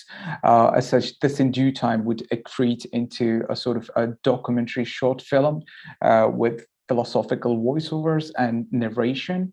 The second outcome would be an interactive web-based generative game. Third would be a robotic fabricated master plan. Fourth would be a machine learning based simulated model. And these different outputs are a means of priming the Earth for an ultimate point cloud. Our main aim is then to generate an app which enables cell phone users equipped with LiDAR to generate sort of microclouds accreting into a planetary scale forensic grade archive at the urban level and stored with being speculated within transplanetary data banks in deep space and other planets. Why? Because the asteroid that keeps missing us for a billion years, what if until that one fateful winter night. So it is this sort of planetary scale archive of dust, a chronopedia out of which the countless unborn future intelligences would be able to visualize our chronicles as well as our catastrophes. So this idea of the point cloud Earth, which is an exact replica of the Earth, or a sort of planetary doppelganger. I think this is where the House of Second Wisdom is headed. Now, if there are some people in the chat which can fund this project, please do. It would be tremendous. But that's all I want to say. Thank you. So this is going to, I would love for Ed to now come in and be our interlocutor and share whatever impressions and insights he has. Again, this is going to presumably take on multiple forms, a book project that will be released hopefully in the coming year, a website that would be interactive and immersive that Asad is designing as we speak, as well as possibly art installations that will be shown at various galleries and museums across the world. Our ideal would be to reveal one zone per city, sort of in different spaces, and as well as the app that he mentioned, which would allow eventually everyone to play sort of the game, sort of improvising within the contours of the images and the textual movements that we've initiated, but then expanding its boundaries sort of in unfathomable ways. So this really is a process that we envision with just delirious energy and wonderful contagious possibilities. So thank you everyone for listening to our guided tour. And if Ed could rejoin us then and share whatever impressions that he has, that would be great. I would love to. Can you folks hear me? Yeah. Ed, do you want me to unshare the screen now, or you okay with the images? I think images are nice. Yeah, we can actually even maybe every once in a while look at a different one as we're talking. So I was literally dropped out of the Zoom back around 11:57, but only for about 20 seconds, and it seems like nobody else was interrupted. So, you know, praise the gods of the wires for that. So I didn't really miss much at all. Beautiful presentation, amazing work, both of you, and I have a lot of thoughts on the work. One thing that came to mind, Asad, was the imagery of Hiroshima that you mentioned a couple of times in the talk, and the ways that links to both the speed of light and the energy of light, the function of annihilation, the darkness within an extreme level of light, etc., etc. And I was reminded of the very beautiful film by Renee and Marguerite Duras, Hiroshima Mon Amour, which does, of course, take on the post-war situation in Hiroshima. It spends time at the monument to the bombing, but the narrative that we pay attention to in the film that drives us through the entire film is the love affair between the Japanese architect and the French actress. And the stories that they tell to each other, which effectively are a refrain that's identical. They both say to the other, you can't imagine what my experience was like. The French actress, because she had an affair with a German soldier who dies next to her at the very end of the war. The Japanese, because his city was destroyed. And there's no way that anyone else can imagine that who hasn't lived through that. And so there's an incredibly irrevocable loss there, an attempt to communicate on the part of both of them across this gap of understanding where they both know that they can't understand what the other has experienced, but they try anyway because there's some form of love or passion, or love and passion between them. Both for each other and shared with each other, but also for the things that were lost. And all of that, at least in the city where the conversations take place, where the love affair takes place, the city where that light was almost completely unstoppable.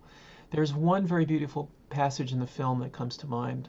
And for many years I used it in the drift cinema courses that I taught in the studios looking at drift cinema, where the camera wanders through the city and you hear her voiceover talking about what it means to need the other. And of course it seems that she's speaking perhaps to the lover who died, or it seems that perhaps she's speaking to the Japanese architect who she's with, or perhaps she's speaking to the city. Really, that's it. She's speaking to the city, to Hiroshima. And the drift is a drift through the body of the city, and an acknowledgement of everything that was erased when the bomb exploded, and then rebuilt, then reconstituted. And so the kind of beautiful image that you see in the film of them holding each other and their hands on each other's bodies, just holding, is what her drift through the city, or the camera's drift through the city, accomplishes for the city, you know? Now, of course, the camera uses light, but it uses light in another way, and it uses light in a way that isn't necessarily theorized to the level of the photon that you have theorized in this project. I guess one could say, is there a cinematic threshold that has been crossed now?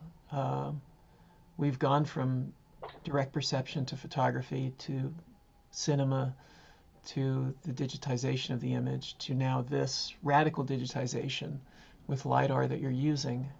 And I think it's appropriate to say there's in the Virilian sense, you know, there's a technical threshold, a cinematic threshold that is just fundamentally and technically different, just as each human eye sees things a little bit differently, and some people have eyes that can see more colors than others.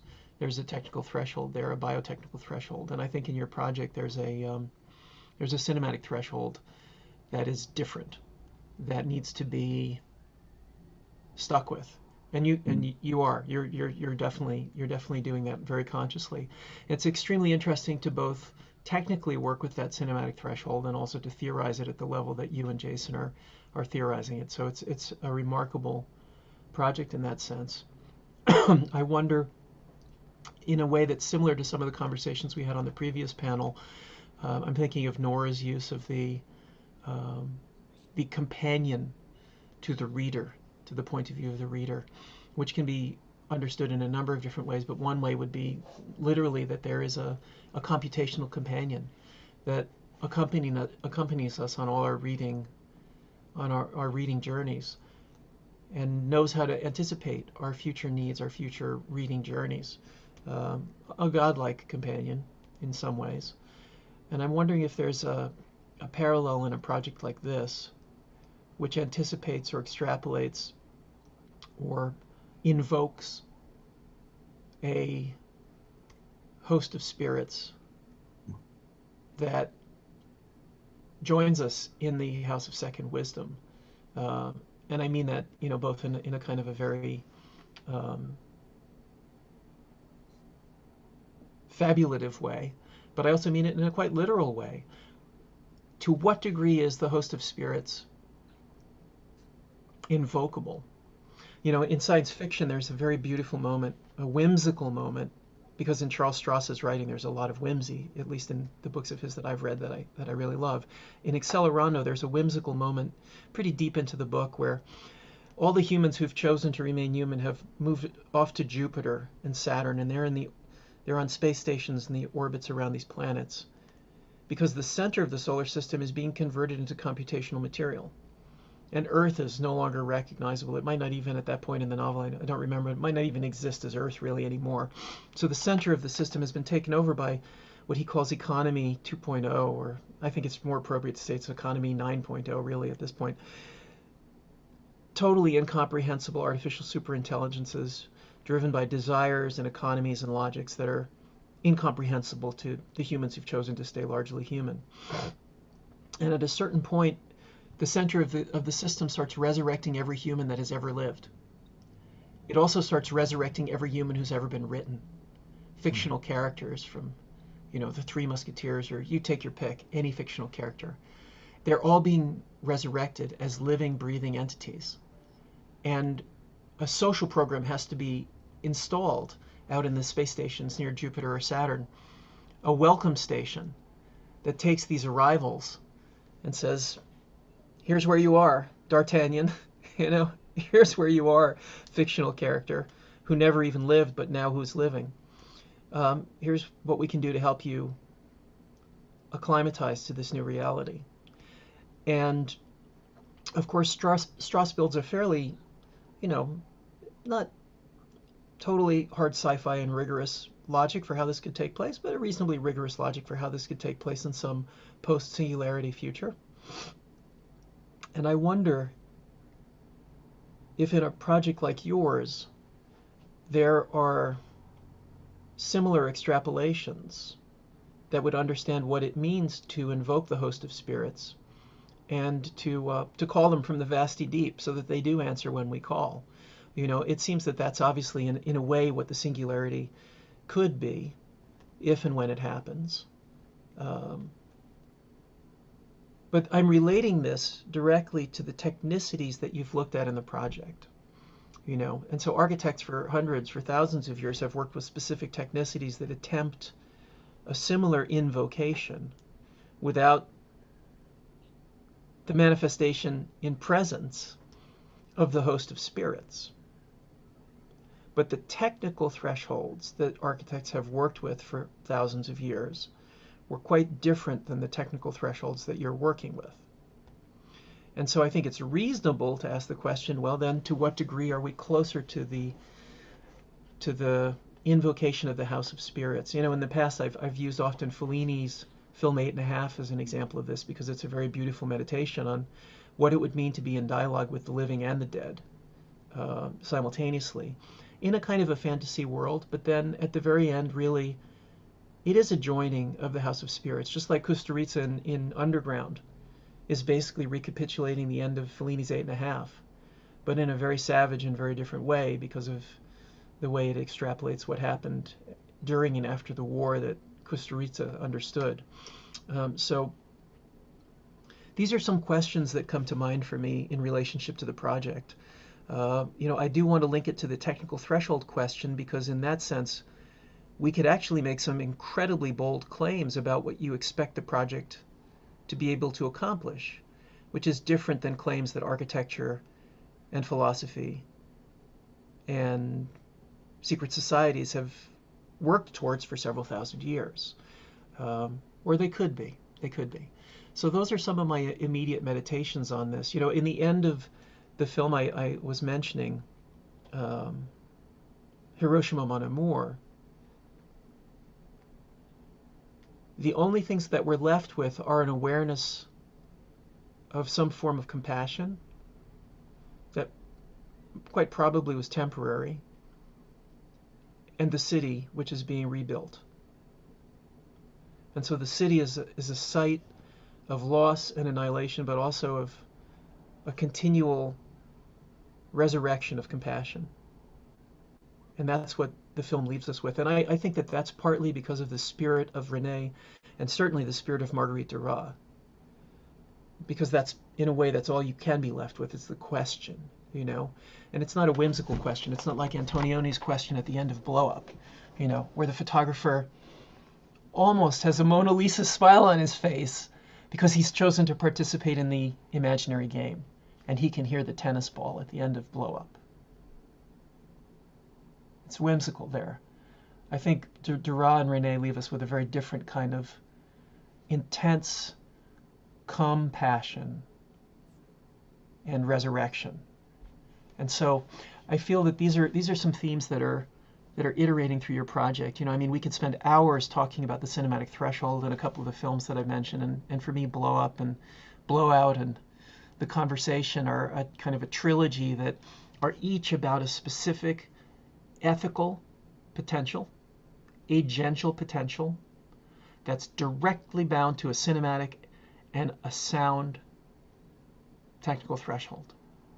And each of them come to very different conclusions as films, And so I think it's appropriate to maybe this has been a little bit intuitive on my part, but it's appropriate to link Hiroshima Mon Amour with Blow Up, Blow Out, and Conversation, because Hiroshima Mon Amour poses the city as the site of compassion, empathy, and resurrection, whereas the other films pose the technical threshold of the image and sound as the place for the emergence of agential compassion, action, and resurrection, if it's possible.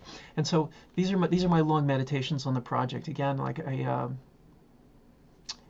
I just want to say again, it's an extraordinarily beautiful and incredibly deeply practiced and rigorous work. It's just remarkable. So thank you so much for doing this project, and I look forward so much to seeing how it evolves.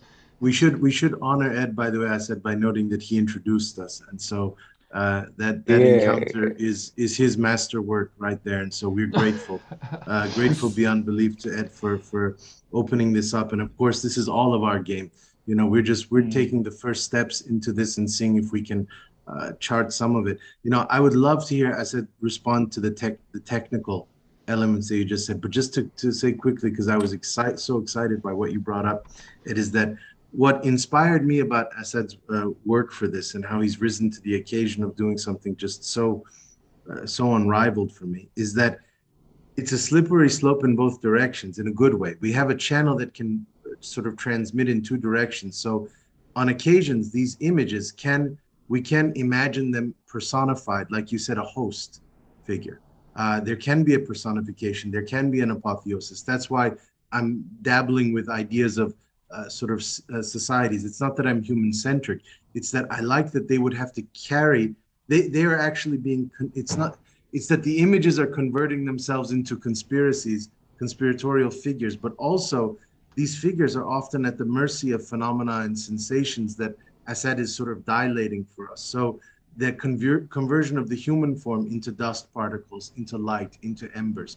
Now, we've seen the catastrophic version of that precisely in Hiroshima, with the incineration of human flesh and bone into air, and all of that. But then we've seen the enraptured version of that in the form of halos, for instance, in sacred traditions. Sort of this irradiation. Deleuze also beautifully notes that one of the common symptoms of schizophrenia is the belief that you are emanating and irradiating light rays from your body. And so we see both the affirmative and the truly destructive sort of potentiality of both of those that could, but this host figure that you were asking about, and then I'll let Asad take it over.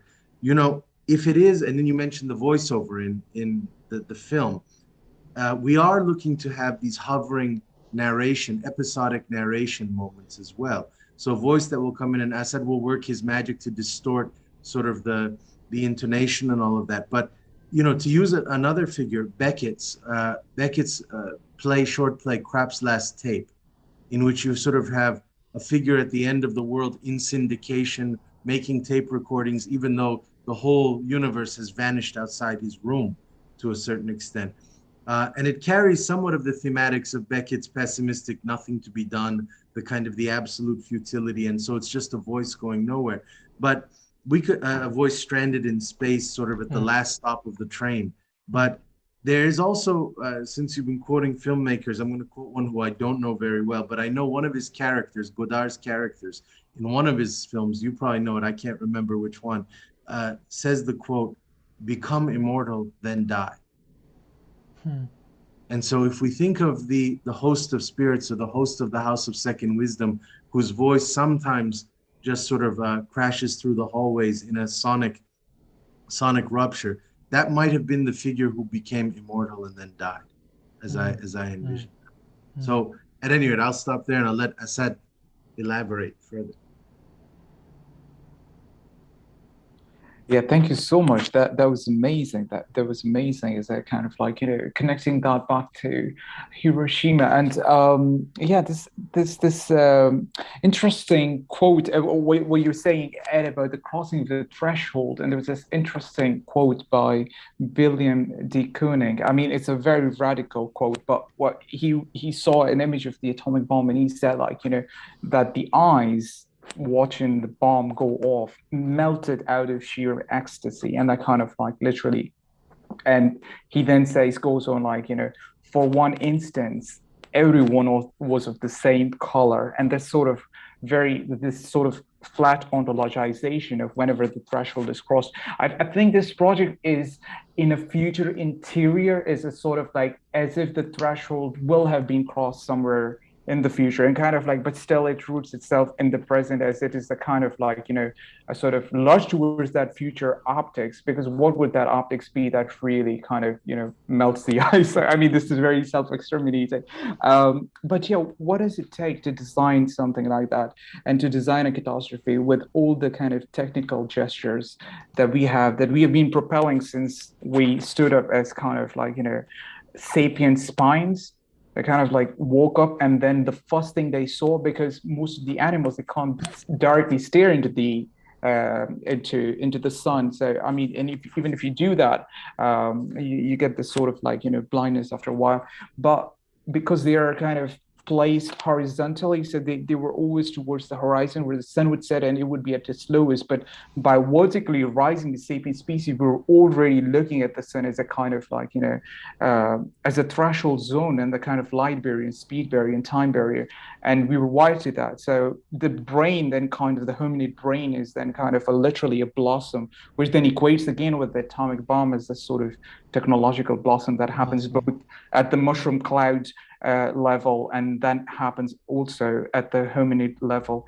But what the lighter then does is that instead of being a receptor, as in kind of like receiving photons, it emits and secretes them. So it kind of casts something away. So it's like an echolocation, literally like a bat-like chirp. So it's also kind of not that passive, it's active, it's touching, it's making radical contacts.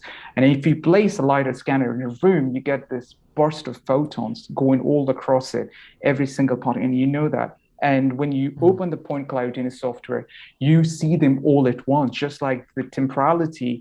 And when you see a data sheet or like a music score, it unfolds and it explodes in that sort of explosive movement of the 3D model of the point cloud, and the kind of the world architecture and the world sort of like crash of ultraviolet events and kind of like bombs going off and stuff like that, but even like future catastrophe that we can and cannot imagine. This way of thinking about, for instance, the image that we're looking at is that of the Okotoks erratic, which is like a sort of a glacial carried massive stone geological monument, a xenolithic monument of sort that is carved out of very hard enduring quartzite. But when you point cloud it, you can almost see it like kind of burning like ambers and kind of like, so you see the sort of fragility of things as well. And that's sort of like, when you see gestures or material gestures driven by anthropogenic agents on that kind of forensic level, by using the threshold of crossing the cinematic frame of subjectivity and looking at the hardcore evidence of, oh, look, I can move a dust particle in space, and therefore I'm a kind of like literally a cyclone moving around the planet. That sort of way of thinking about the point cloud is a very interesting spatial device to image and think about catastrophe. I think becomes very important for the subjects and the sort of like, the state of the planet and political horizons that we are in. And I mean, interestingly, for instance, the Notre Dame gets burnt and then kind of it is reincarnated by the point cloud. It is sort of that Glasgow Suit of Art gets burnt and then it's kind of reincarnated by the point clouds we have. Now, if we have so many point clouds of the Earth, we are already thinking about everything being burnt, because this is the kind of, so with the threshold crossing, with the atomic image, I mean, this is aestheticizing at one instance, like the catastrophe, which I'm really afraid of doing, but it is unavoidably doing so. But at the same time, it is a reminder of sort of a ticking reminder, like the image itself as a kind of, what would it mean to set ablaze and incinerate, or what does intelligence do after like, on astrobiological scale after billions of light years. So I think the cinematic threshold, once it's crossed, it can really help us, first of all, dilate our optical vision towards what exactly does intelligence do in the world, or sapient intelligence in its astrobiological context. How can these sort of its agential gestures translate, transfix, disturb the ambience of other systems on the planet, and what then needs to be done once we have an archive of that from which we can learn. So the House of Second Wisdom is an archive of gesture which is made out of dust, out of like spores, out of like, and which then kind of houses this unique set of thought gestures, which I keep mentioning to Jason at the same time, that whenever I think of pulse photons and when I think of your sort of small titled inscriptions, I almost think that they are the same. So we are at the same level. I pulse a photon, you put thought gesture next to it, as if trying to kind of like, compete in a sort of like a Monte Carlo simulation. But I am very, very, humbled by your generous comments, and also like the sort of insight that you revealed, the compassion and the sort of the host and the spirit. I don't even know what that is. It just makes me like, go crazy, but it's amazing. Ed, you might find that we steal that and it makes its way into our pages with your permission. It's a beautiful idea and image for it to guide us. The cinematic threshold, it's wonderful you say that, it's not that, I mean, it took someone like Deleuze to show that there's philosophy in cinema and cinema in philosophy as well. And that sort of the separation of those disciplines is just an enlightenment kind of deception, an insularity that doesn't lead anywhere. One of the passages that I read that was sort of referring to the test of cups is actually a distortion on a mystical paradigm that comes from the Prophet Muhammad's night journey. Now, this was a miraculous supposed voyage that he made through, you would love it, and you'd go nuts for the planetary spheres. He goes from one celestial sort of realm to another, sort of through the cosmos. Actually, Dante's Inferno is inspired by Mi'raj literature from Sufi mystics who would in hallucinatory ways document this. And the first actually episode that he comes, or the first scene that the Prophet encounters in his night journey, is that he finds Adam, the first prophetic figure, the first human. And Adam is sitting sort of in a nebula, and every time he looks to his left, he cries, and then he will look to his right and laugh. And the Prophet Muhammad approaches him and says, "What are you doing?" And he says, "Well, to my right is a door that looks into heaven, and I see my children in paradise, and I laugh. And on my left is a door that looks into hell, and I see my children there, and I cry. And so it's this amazing dualism, sort of this schismatic gaze that, I mean, that's a cinematic, sort of scene in all the best sense of the word. And it also paints for me what sort of our scenes, our scenic sort of quick viewpoints that we move through are, which is, can you paradoxically think of space or the world of appearances or being itself as simultaneously the dead end and the open? Interesting. And I see both of those concepts as formative here. They're all dead ends and they're all openings as well. Interesting. So, Interesting. Yeah. You know, I keep going back to the book by Stanislav Lem, His Master's Voice. I read a brief quote from that in in the earlier panel, and one of the hypotheses in His Master's Voice, which is part of the quote I read, is that some unimaginably powerful civilization in a previous universe or another universe, because it's almost meaningless to talk about time, launched our universe. And the message that's decoded partly in His Master's Voice, which is the center of the story, humans receive a message coded in neutrinos. Is it a message? What is it? And that's what the entire novel is about. That message is actually not it's not a message where you send me something and I can reply to it. It's really an artifact, a symptom, and an artifact, a trace of the work of this other cosmogenic civilization that has seeded our galaxy with just the right amount, in the kind of Lucretian way, just the right amount of a certain kind of noise that will lead to the formation of life over billions or trillions of years. And that's the message. That's it. That's the message. Now, the interesting thing about that for me is there's a kind of a cinematic threshold that doesn't depend on vision alone. And I think this is one place where Deleuze's extrapolation from Peirce is very interesting, in the sense that it goes from direct sensation to reflective sensation to sensation which is rife, memory which is rife with noise. The dream memory, the sound image, the time image is a synesthetic image. It's not an image. Not that, you know, the movement image was an image only either. It was more than just image for Deleuze. But the sound image, time image, dream image is synesthetic at its core.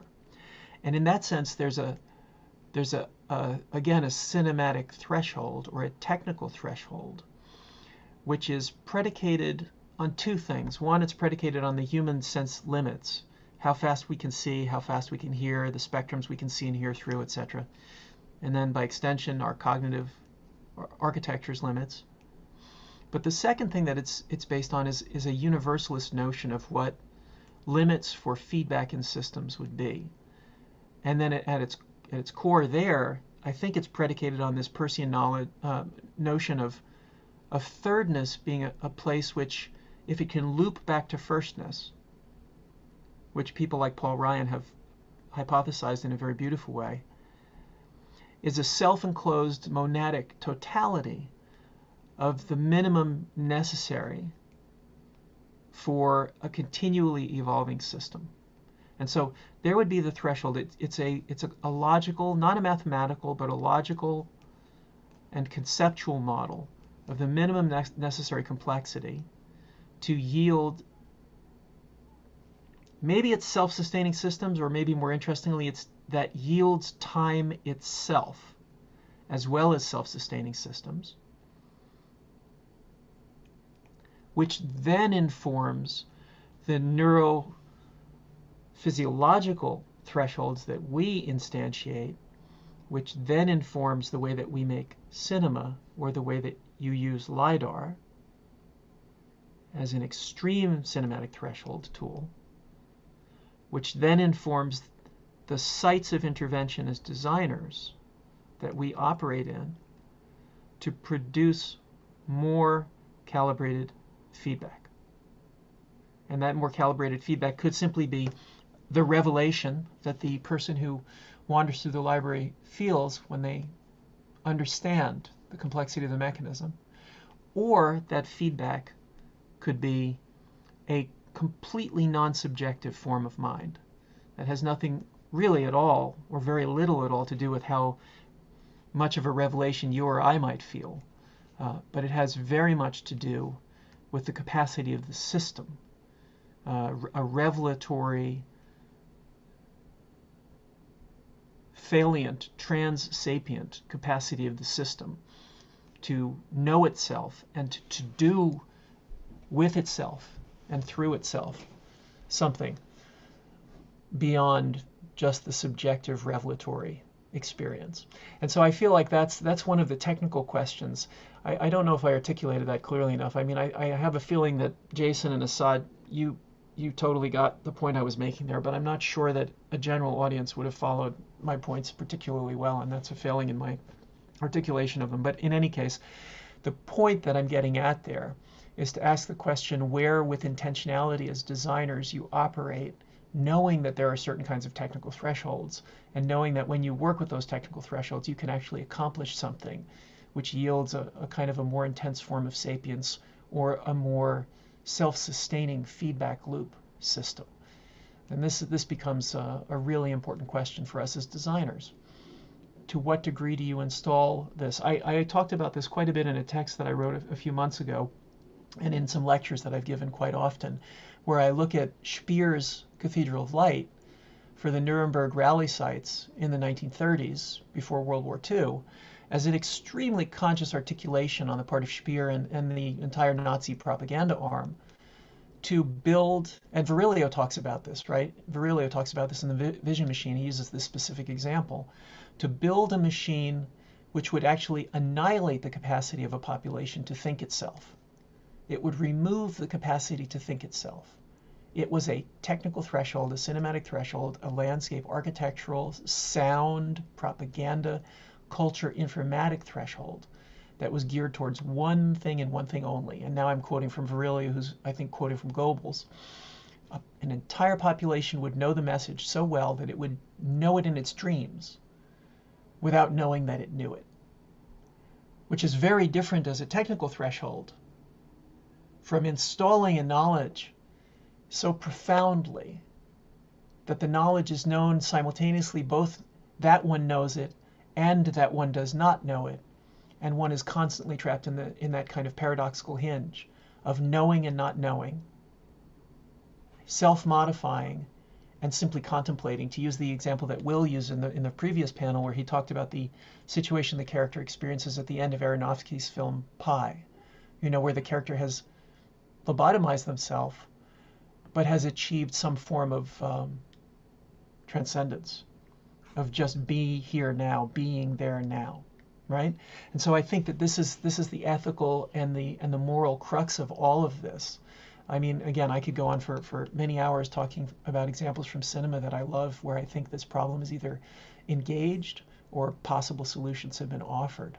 But I feel like it's at the core of what your project is dealing with, and it's an extremely fascinating problem. And then it is, I think, up to you to make decisions as designers in relationship to what you hope a technical threshold that is engaged can then accomplish in an audience, and who that audience then will be, because you have talked about literally a planetary scale ambition for the House of Second Wisdom, which is quite fascinating. Yeah. Yeah, we'd love everyone to play it. You just articulated beautifully. Feel free to write the description of the project anytime. That was gorgeous and elegant. I would say this to give you a practical behind the scenes glimpse. I have never, for all the books I've written, for all the places I've been, I've never been part of a project where I have been more surprised. And that's built into the more acute and the more precise Asad's images become, the more acute and precise my striations of writing become in this, and the philosophy, the more we surprise ourselves.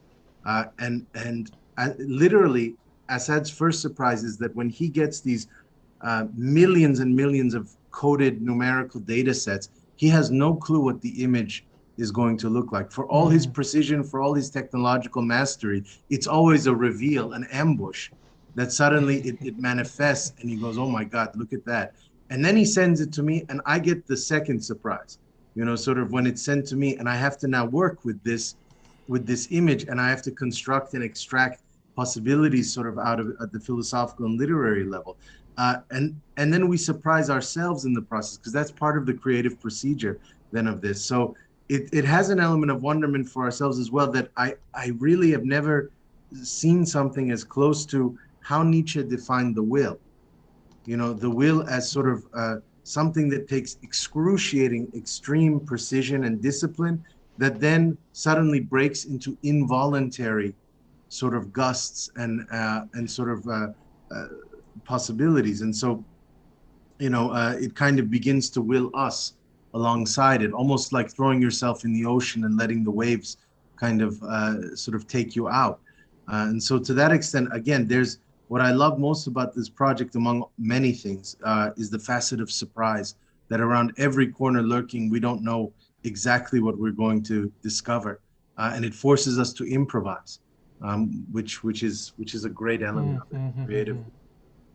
Yeah, absolutely. I agree with that. So the thing about the apocalypse, sorry, the word apocalypse also means to reveal. And the sort of apocalyptic revelation of the point cloud also comes from the fact that most of these LiDAR apparati are owned by, you know, like companies. I mean, a standard LiDAR apparati kind of costs around 40 to 50K, a forensic grade one. And if you were to, you know, take the softwares, then that are vendor specific, and the kind of mechanical computational substrates that are required. So what I did during my PhD was like create a sort of patchwork of codes which doesn't have a GUI, and they are tailored specific to each archive. So what I do first is I kind of see a building, I search for it, it's like a predatory hunt for something, right? So I hunt for it for months, and then okay, find it. Okay, there's a building I'm really interested in. Then I talk to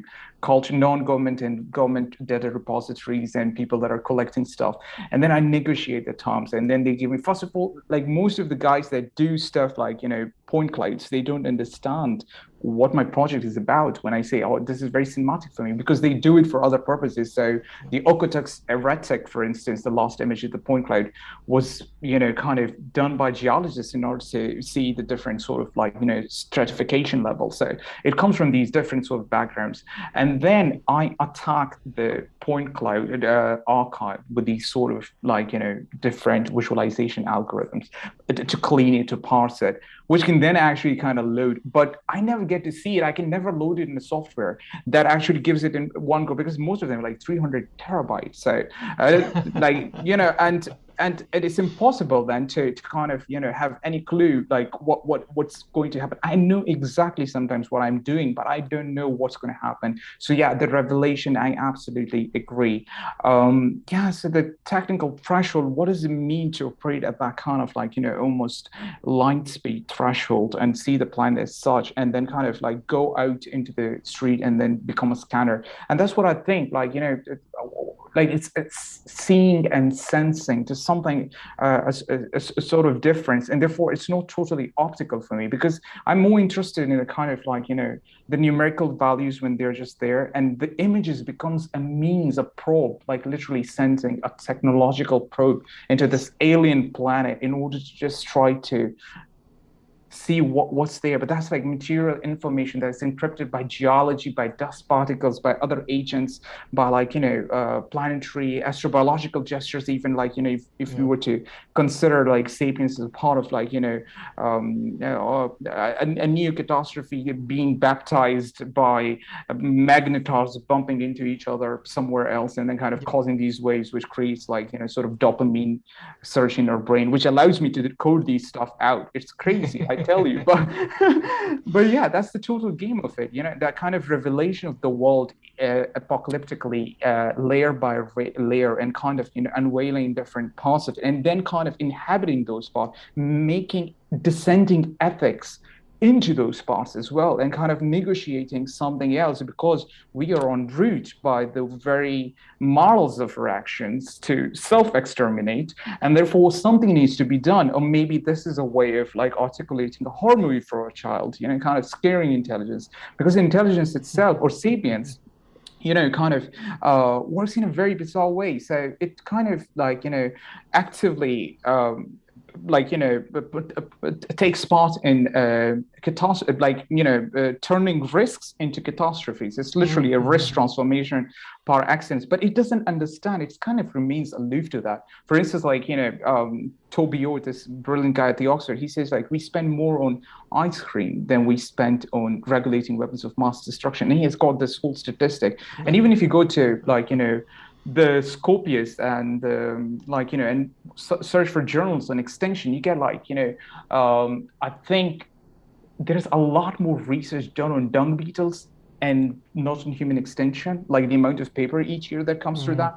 So that kind of becomes a bit alarming. So these sort of images perhaps kind of helps us then kind of image the end in a certain way. So kind of think about the image as a bit like as if it has already happened. And therefore we can, sort of what Robert Rosen calls the anticipatory modeling of things, feed forward gestures. So then to kind of like, okay, we need to renegotiate in certain ways because the data is telling us like you're going to crash. So I think that's where the it can instill real actions, the threshold, the cinematic crossing of the threshold from the subjective into the forensic rate, objective mark on the planet.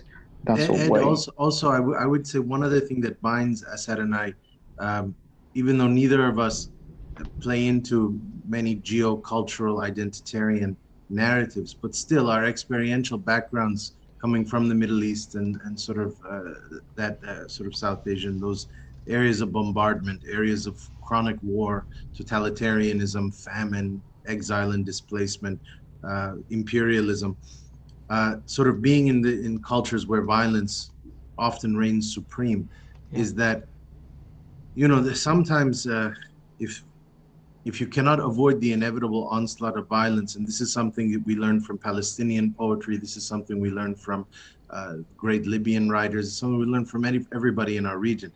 There is an aesthetics of the last night. There's a poetics of the last night.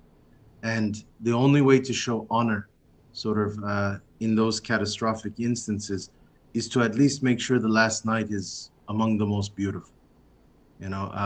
Among the most intricate, among the most astonishing.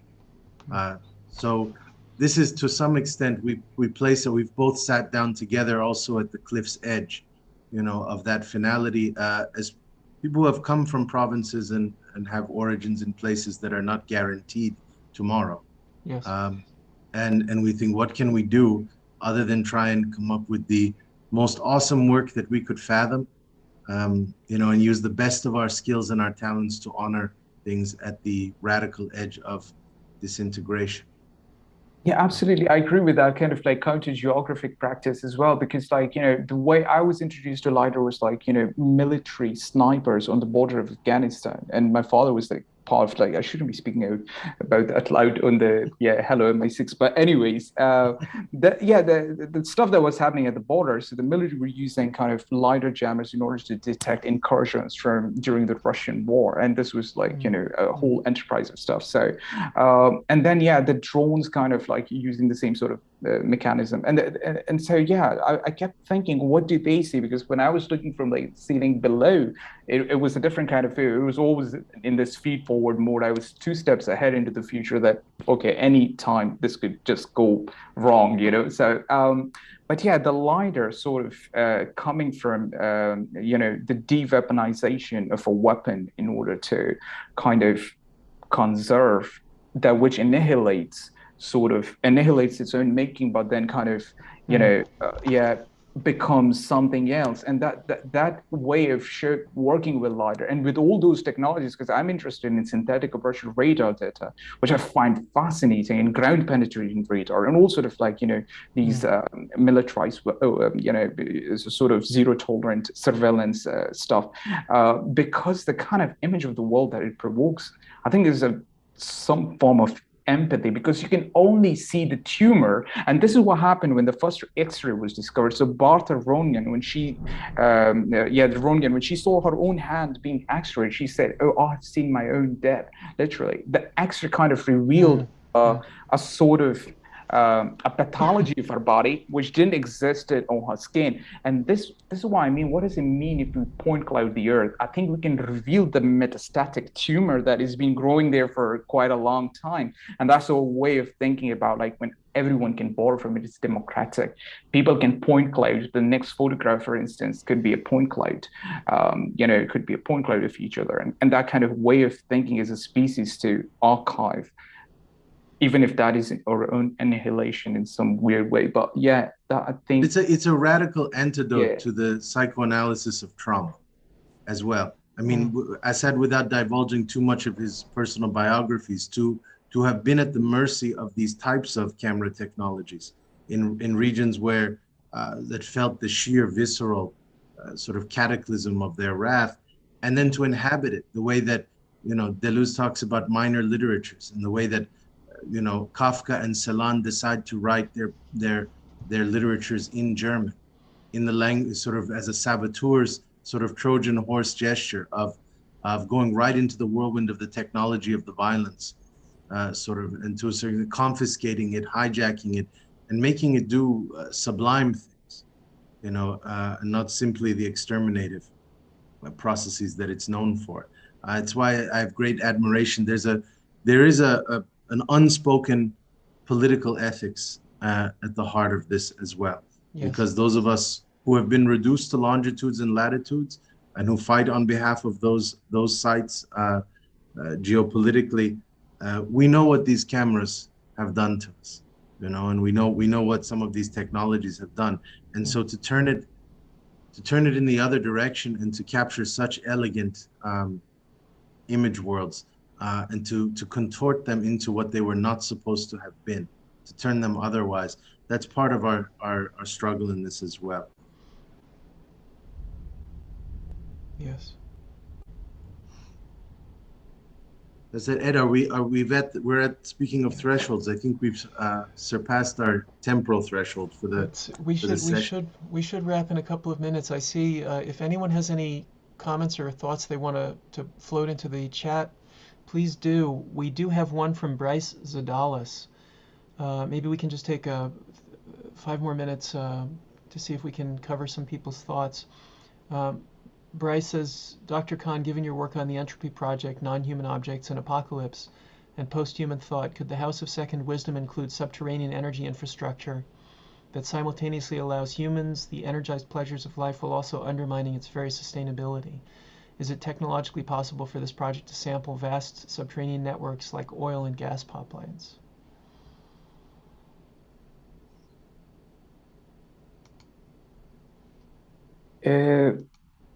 Sorry, I missed that question because I can't see it. Is it like?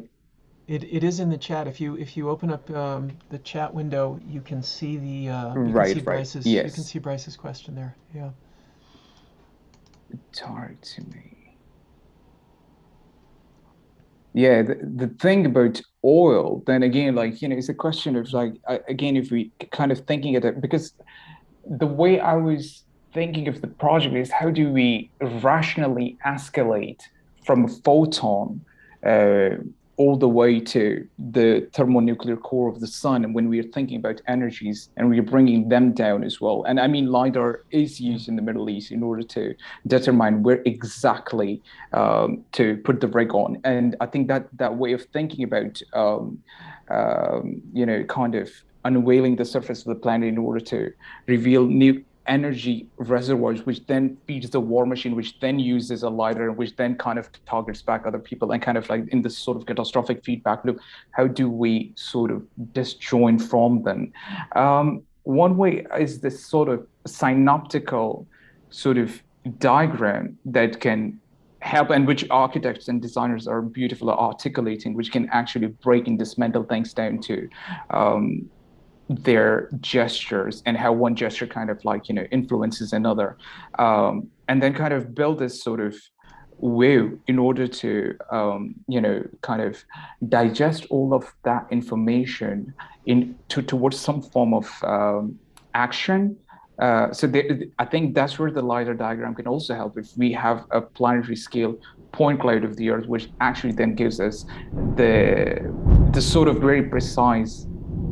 That's lightning, by the way, on my side. Oh, all right. That- So that yeah, was- You're Thunder. getting some approval from the thunder gods. God, yeah, that's. Becoming a real life sorcery here. Oh man, I don't even remember because I thought was it in my head or something. Like, no, that was amazing. Well, yeah, thanks for bringing that up. But yeah, Bryce, that was a really good question. Yeah, so I mean, if Jason and Ed, if you want to add something to that, because really right now, yeah, the thunder took a lot of things away. So I don't, yeah, I don't remember what I was saying. This chain of thought is broken now. Ed, what were the exact sort of levels that Bryce was looking to see if Asad's technology can kind of, if it can penetrate into subterranean layers of what kind of energy did he say? I think he says, given the work on the Entropy Project, non-human objects, apocalypse, post-human thought, could the House of Second Wisdom include subterranean energy infrastructure that simultaneously allows humans the pleasures of life while also undermining its very sustainability? So I think there are two questions there, really, right, Bryce? One is, and you could jump in here and say something. Yes, he says. They say, Bryce, thank you. The one is simply, can we scan infrastructures that are subterranean? And the other is there a way of engaging those infrastructures ethically within this project, the House of Second Wisdom? And I would extrapolate on that question. Is there a way of engaging those infrastructures such that they can be ethically reframed? That would be my extrapolation on your point, Bryce. Yeah. I think I take the liberty of jumping in and just offering an opinion. I think, sure, you certainly can, you can come up with ways of scanning systems that are below or inside systems that would then be part of this project in a broader frame, and you can look for ways that the energy captures and potential futures that infrastructure builds can then be either undermined or overthrown or redirected. You know, it seems that that's one thing that infrastructure does. Any really capital intensive system is deployed to guarantee futures. So there's a temporality that's baked into a project like a very, very large building or a city or an infrastructure that has to do with how homogeneous the future will be that is created by that system, by that infrastructure. And so, you know, if you approach infrastructural design and thinking and theory that way, then it's an entirely a temporalized project, and many of the kind of technical threshold issues that we've been talking about are directly related to those kinds of design intervention modes of thinking, ways to reframe the futures, presents, and pasts that an infrastructure usually builds out or is even put in place to build out. But anyway, that's a quick meditation on it. I do see that Sahej is having to jump off, and I think other people may as well. So this might be a good wrap-up point for everybody on this panel. Do you have any closing words, Jason, Asad? I just want to thank you all, and that this was so good. It was so good. Yeah, I loved it. Yeah. Well, Thank you so much, Ed. Thank you so much for everyone who is like listening out there to these rather dark apocalyptic gestures. But yeah, it was amazing. Yes. And we do have a third panel today at 2 p.m. It is a panel on planetology. It has a remarkable group of people who, several of whom are actually space architects or historians of space architecture, as well as Carla and myself, Juliet Aranda, a number of other guests, to discuss the problems of designing at a planetological level. So please do, if you can, join us again in 40 minutes for the planetology panel this afternoon. Thank you very much. All right. See you. Bye. Okay. Ciao, everybody. Bye.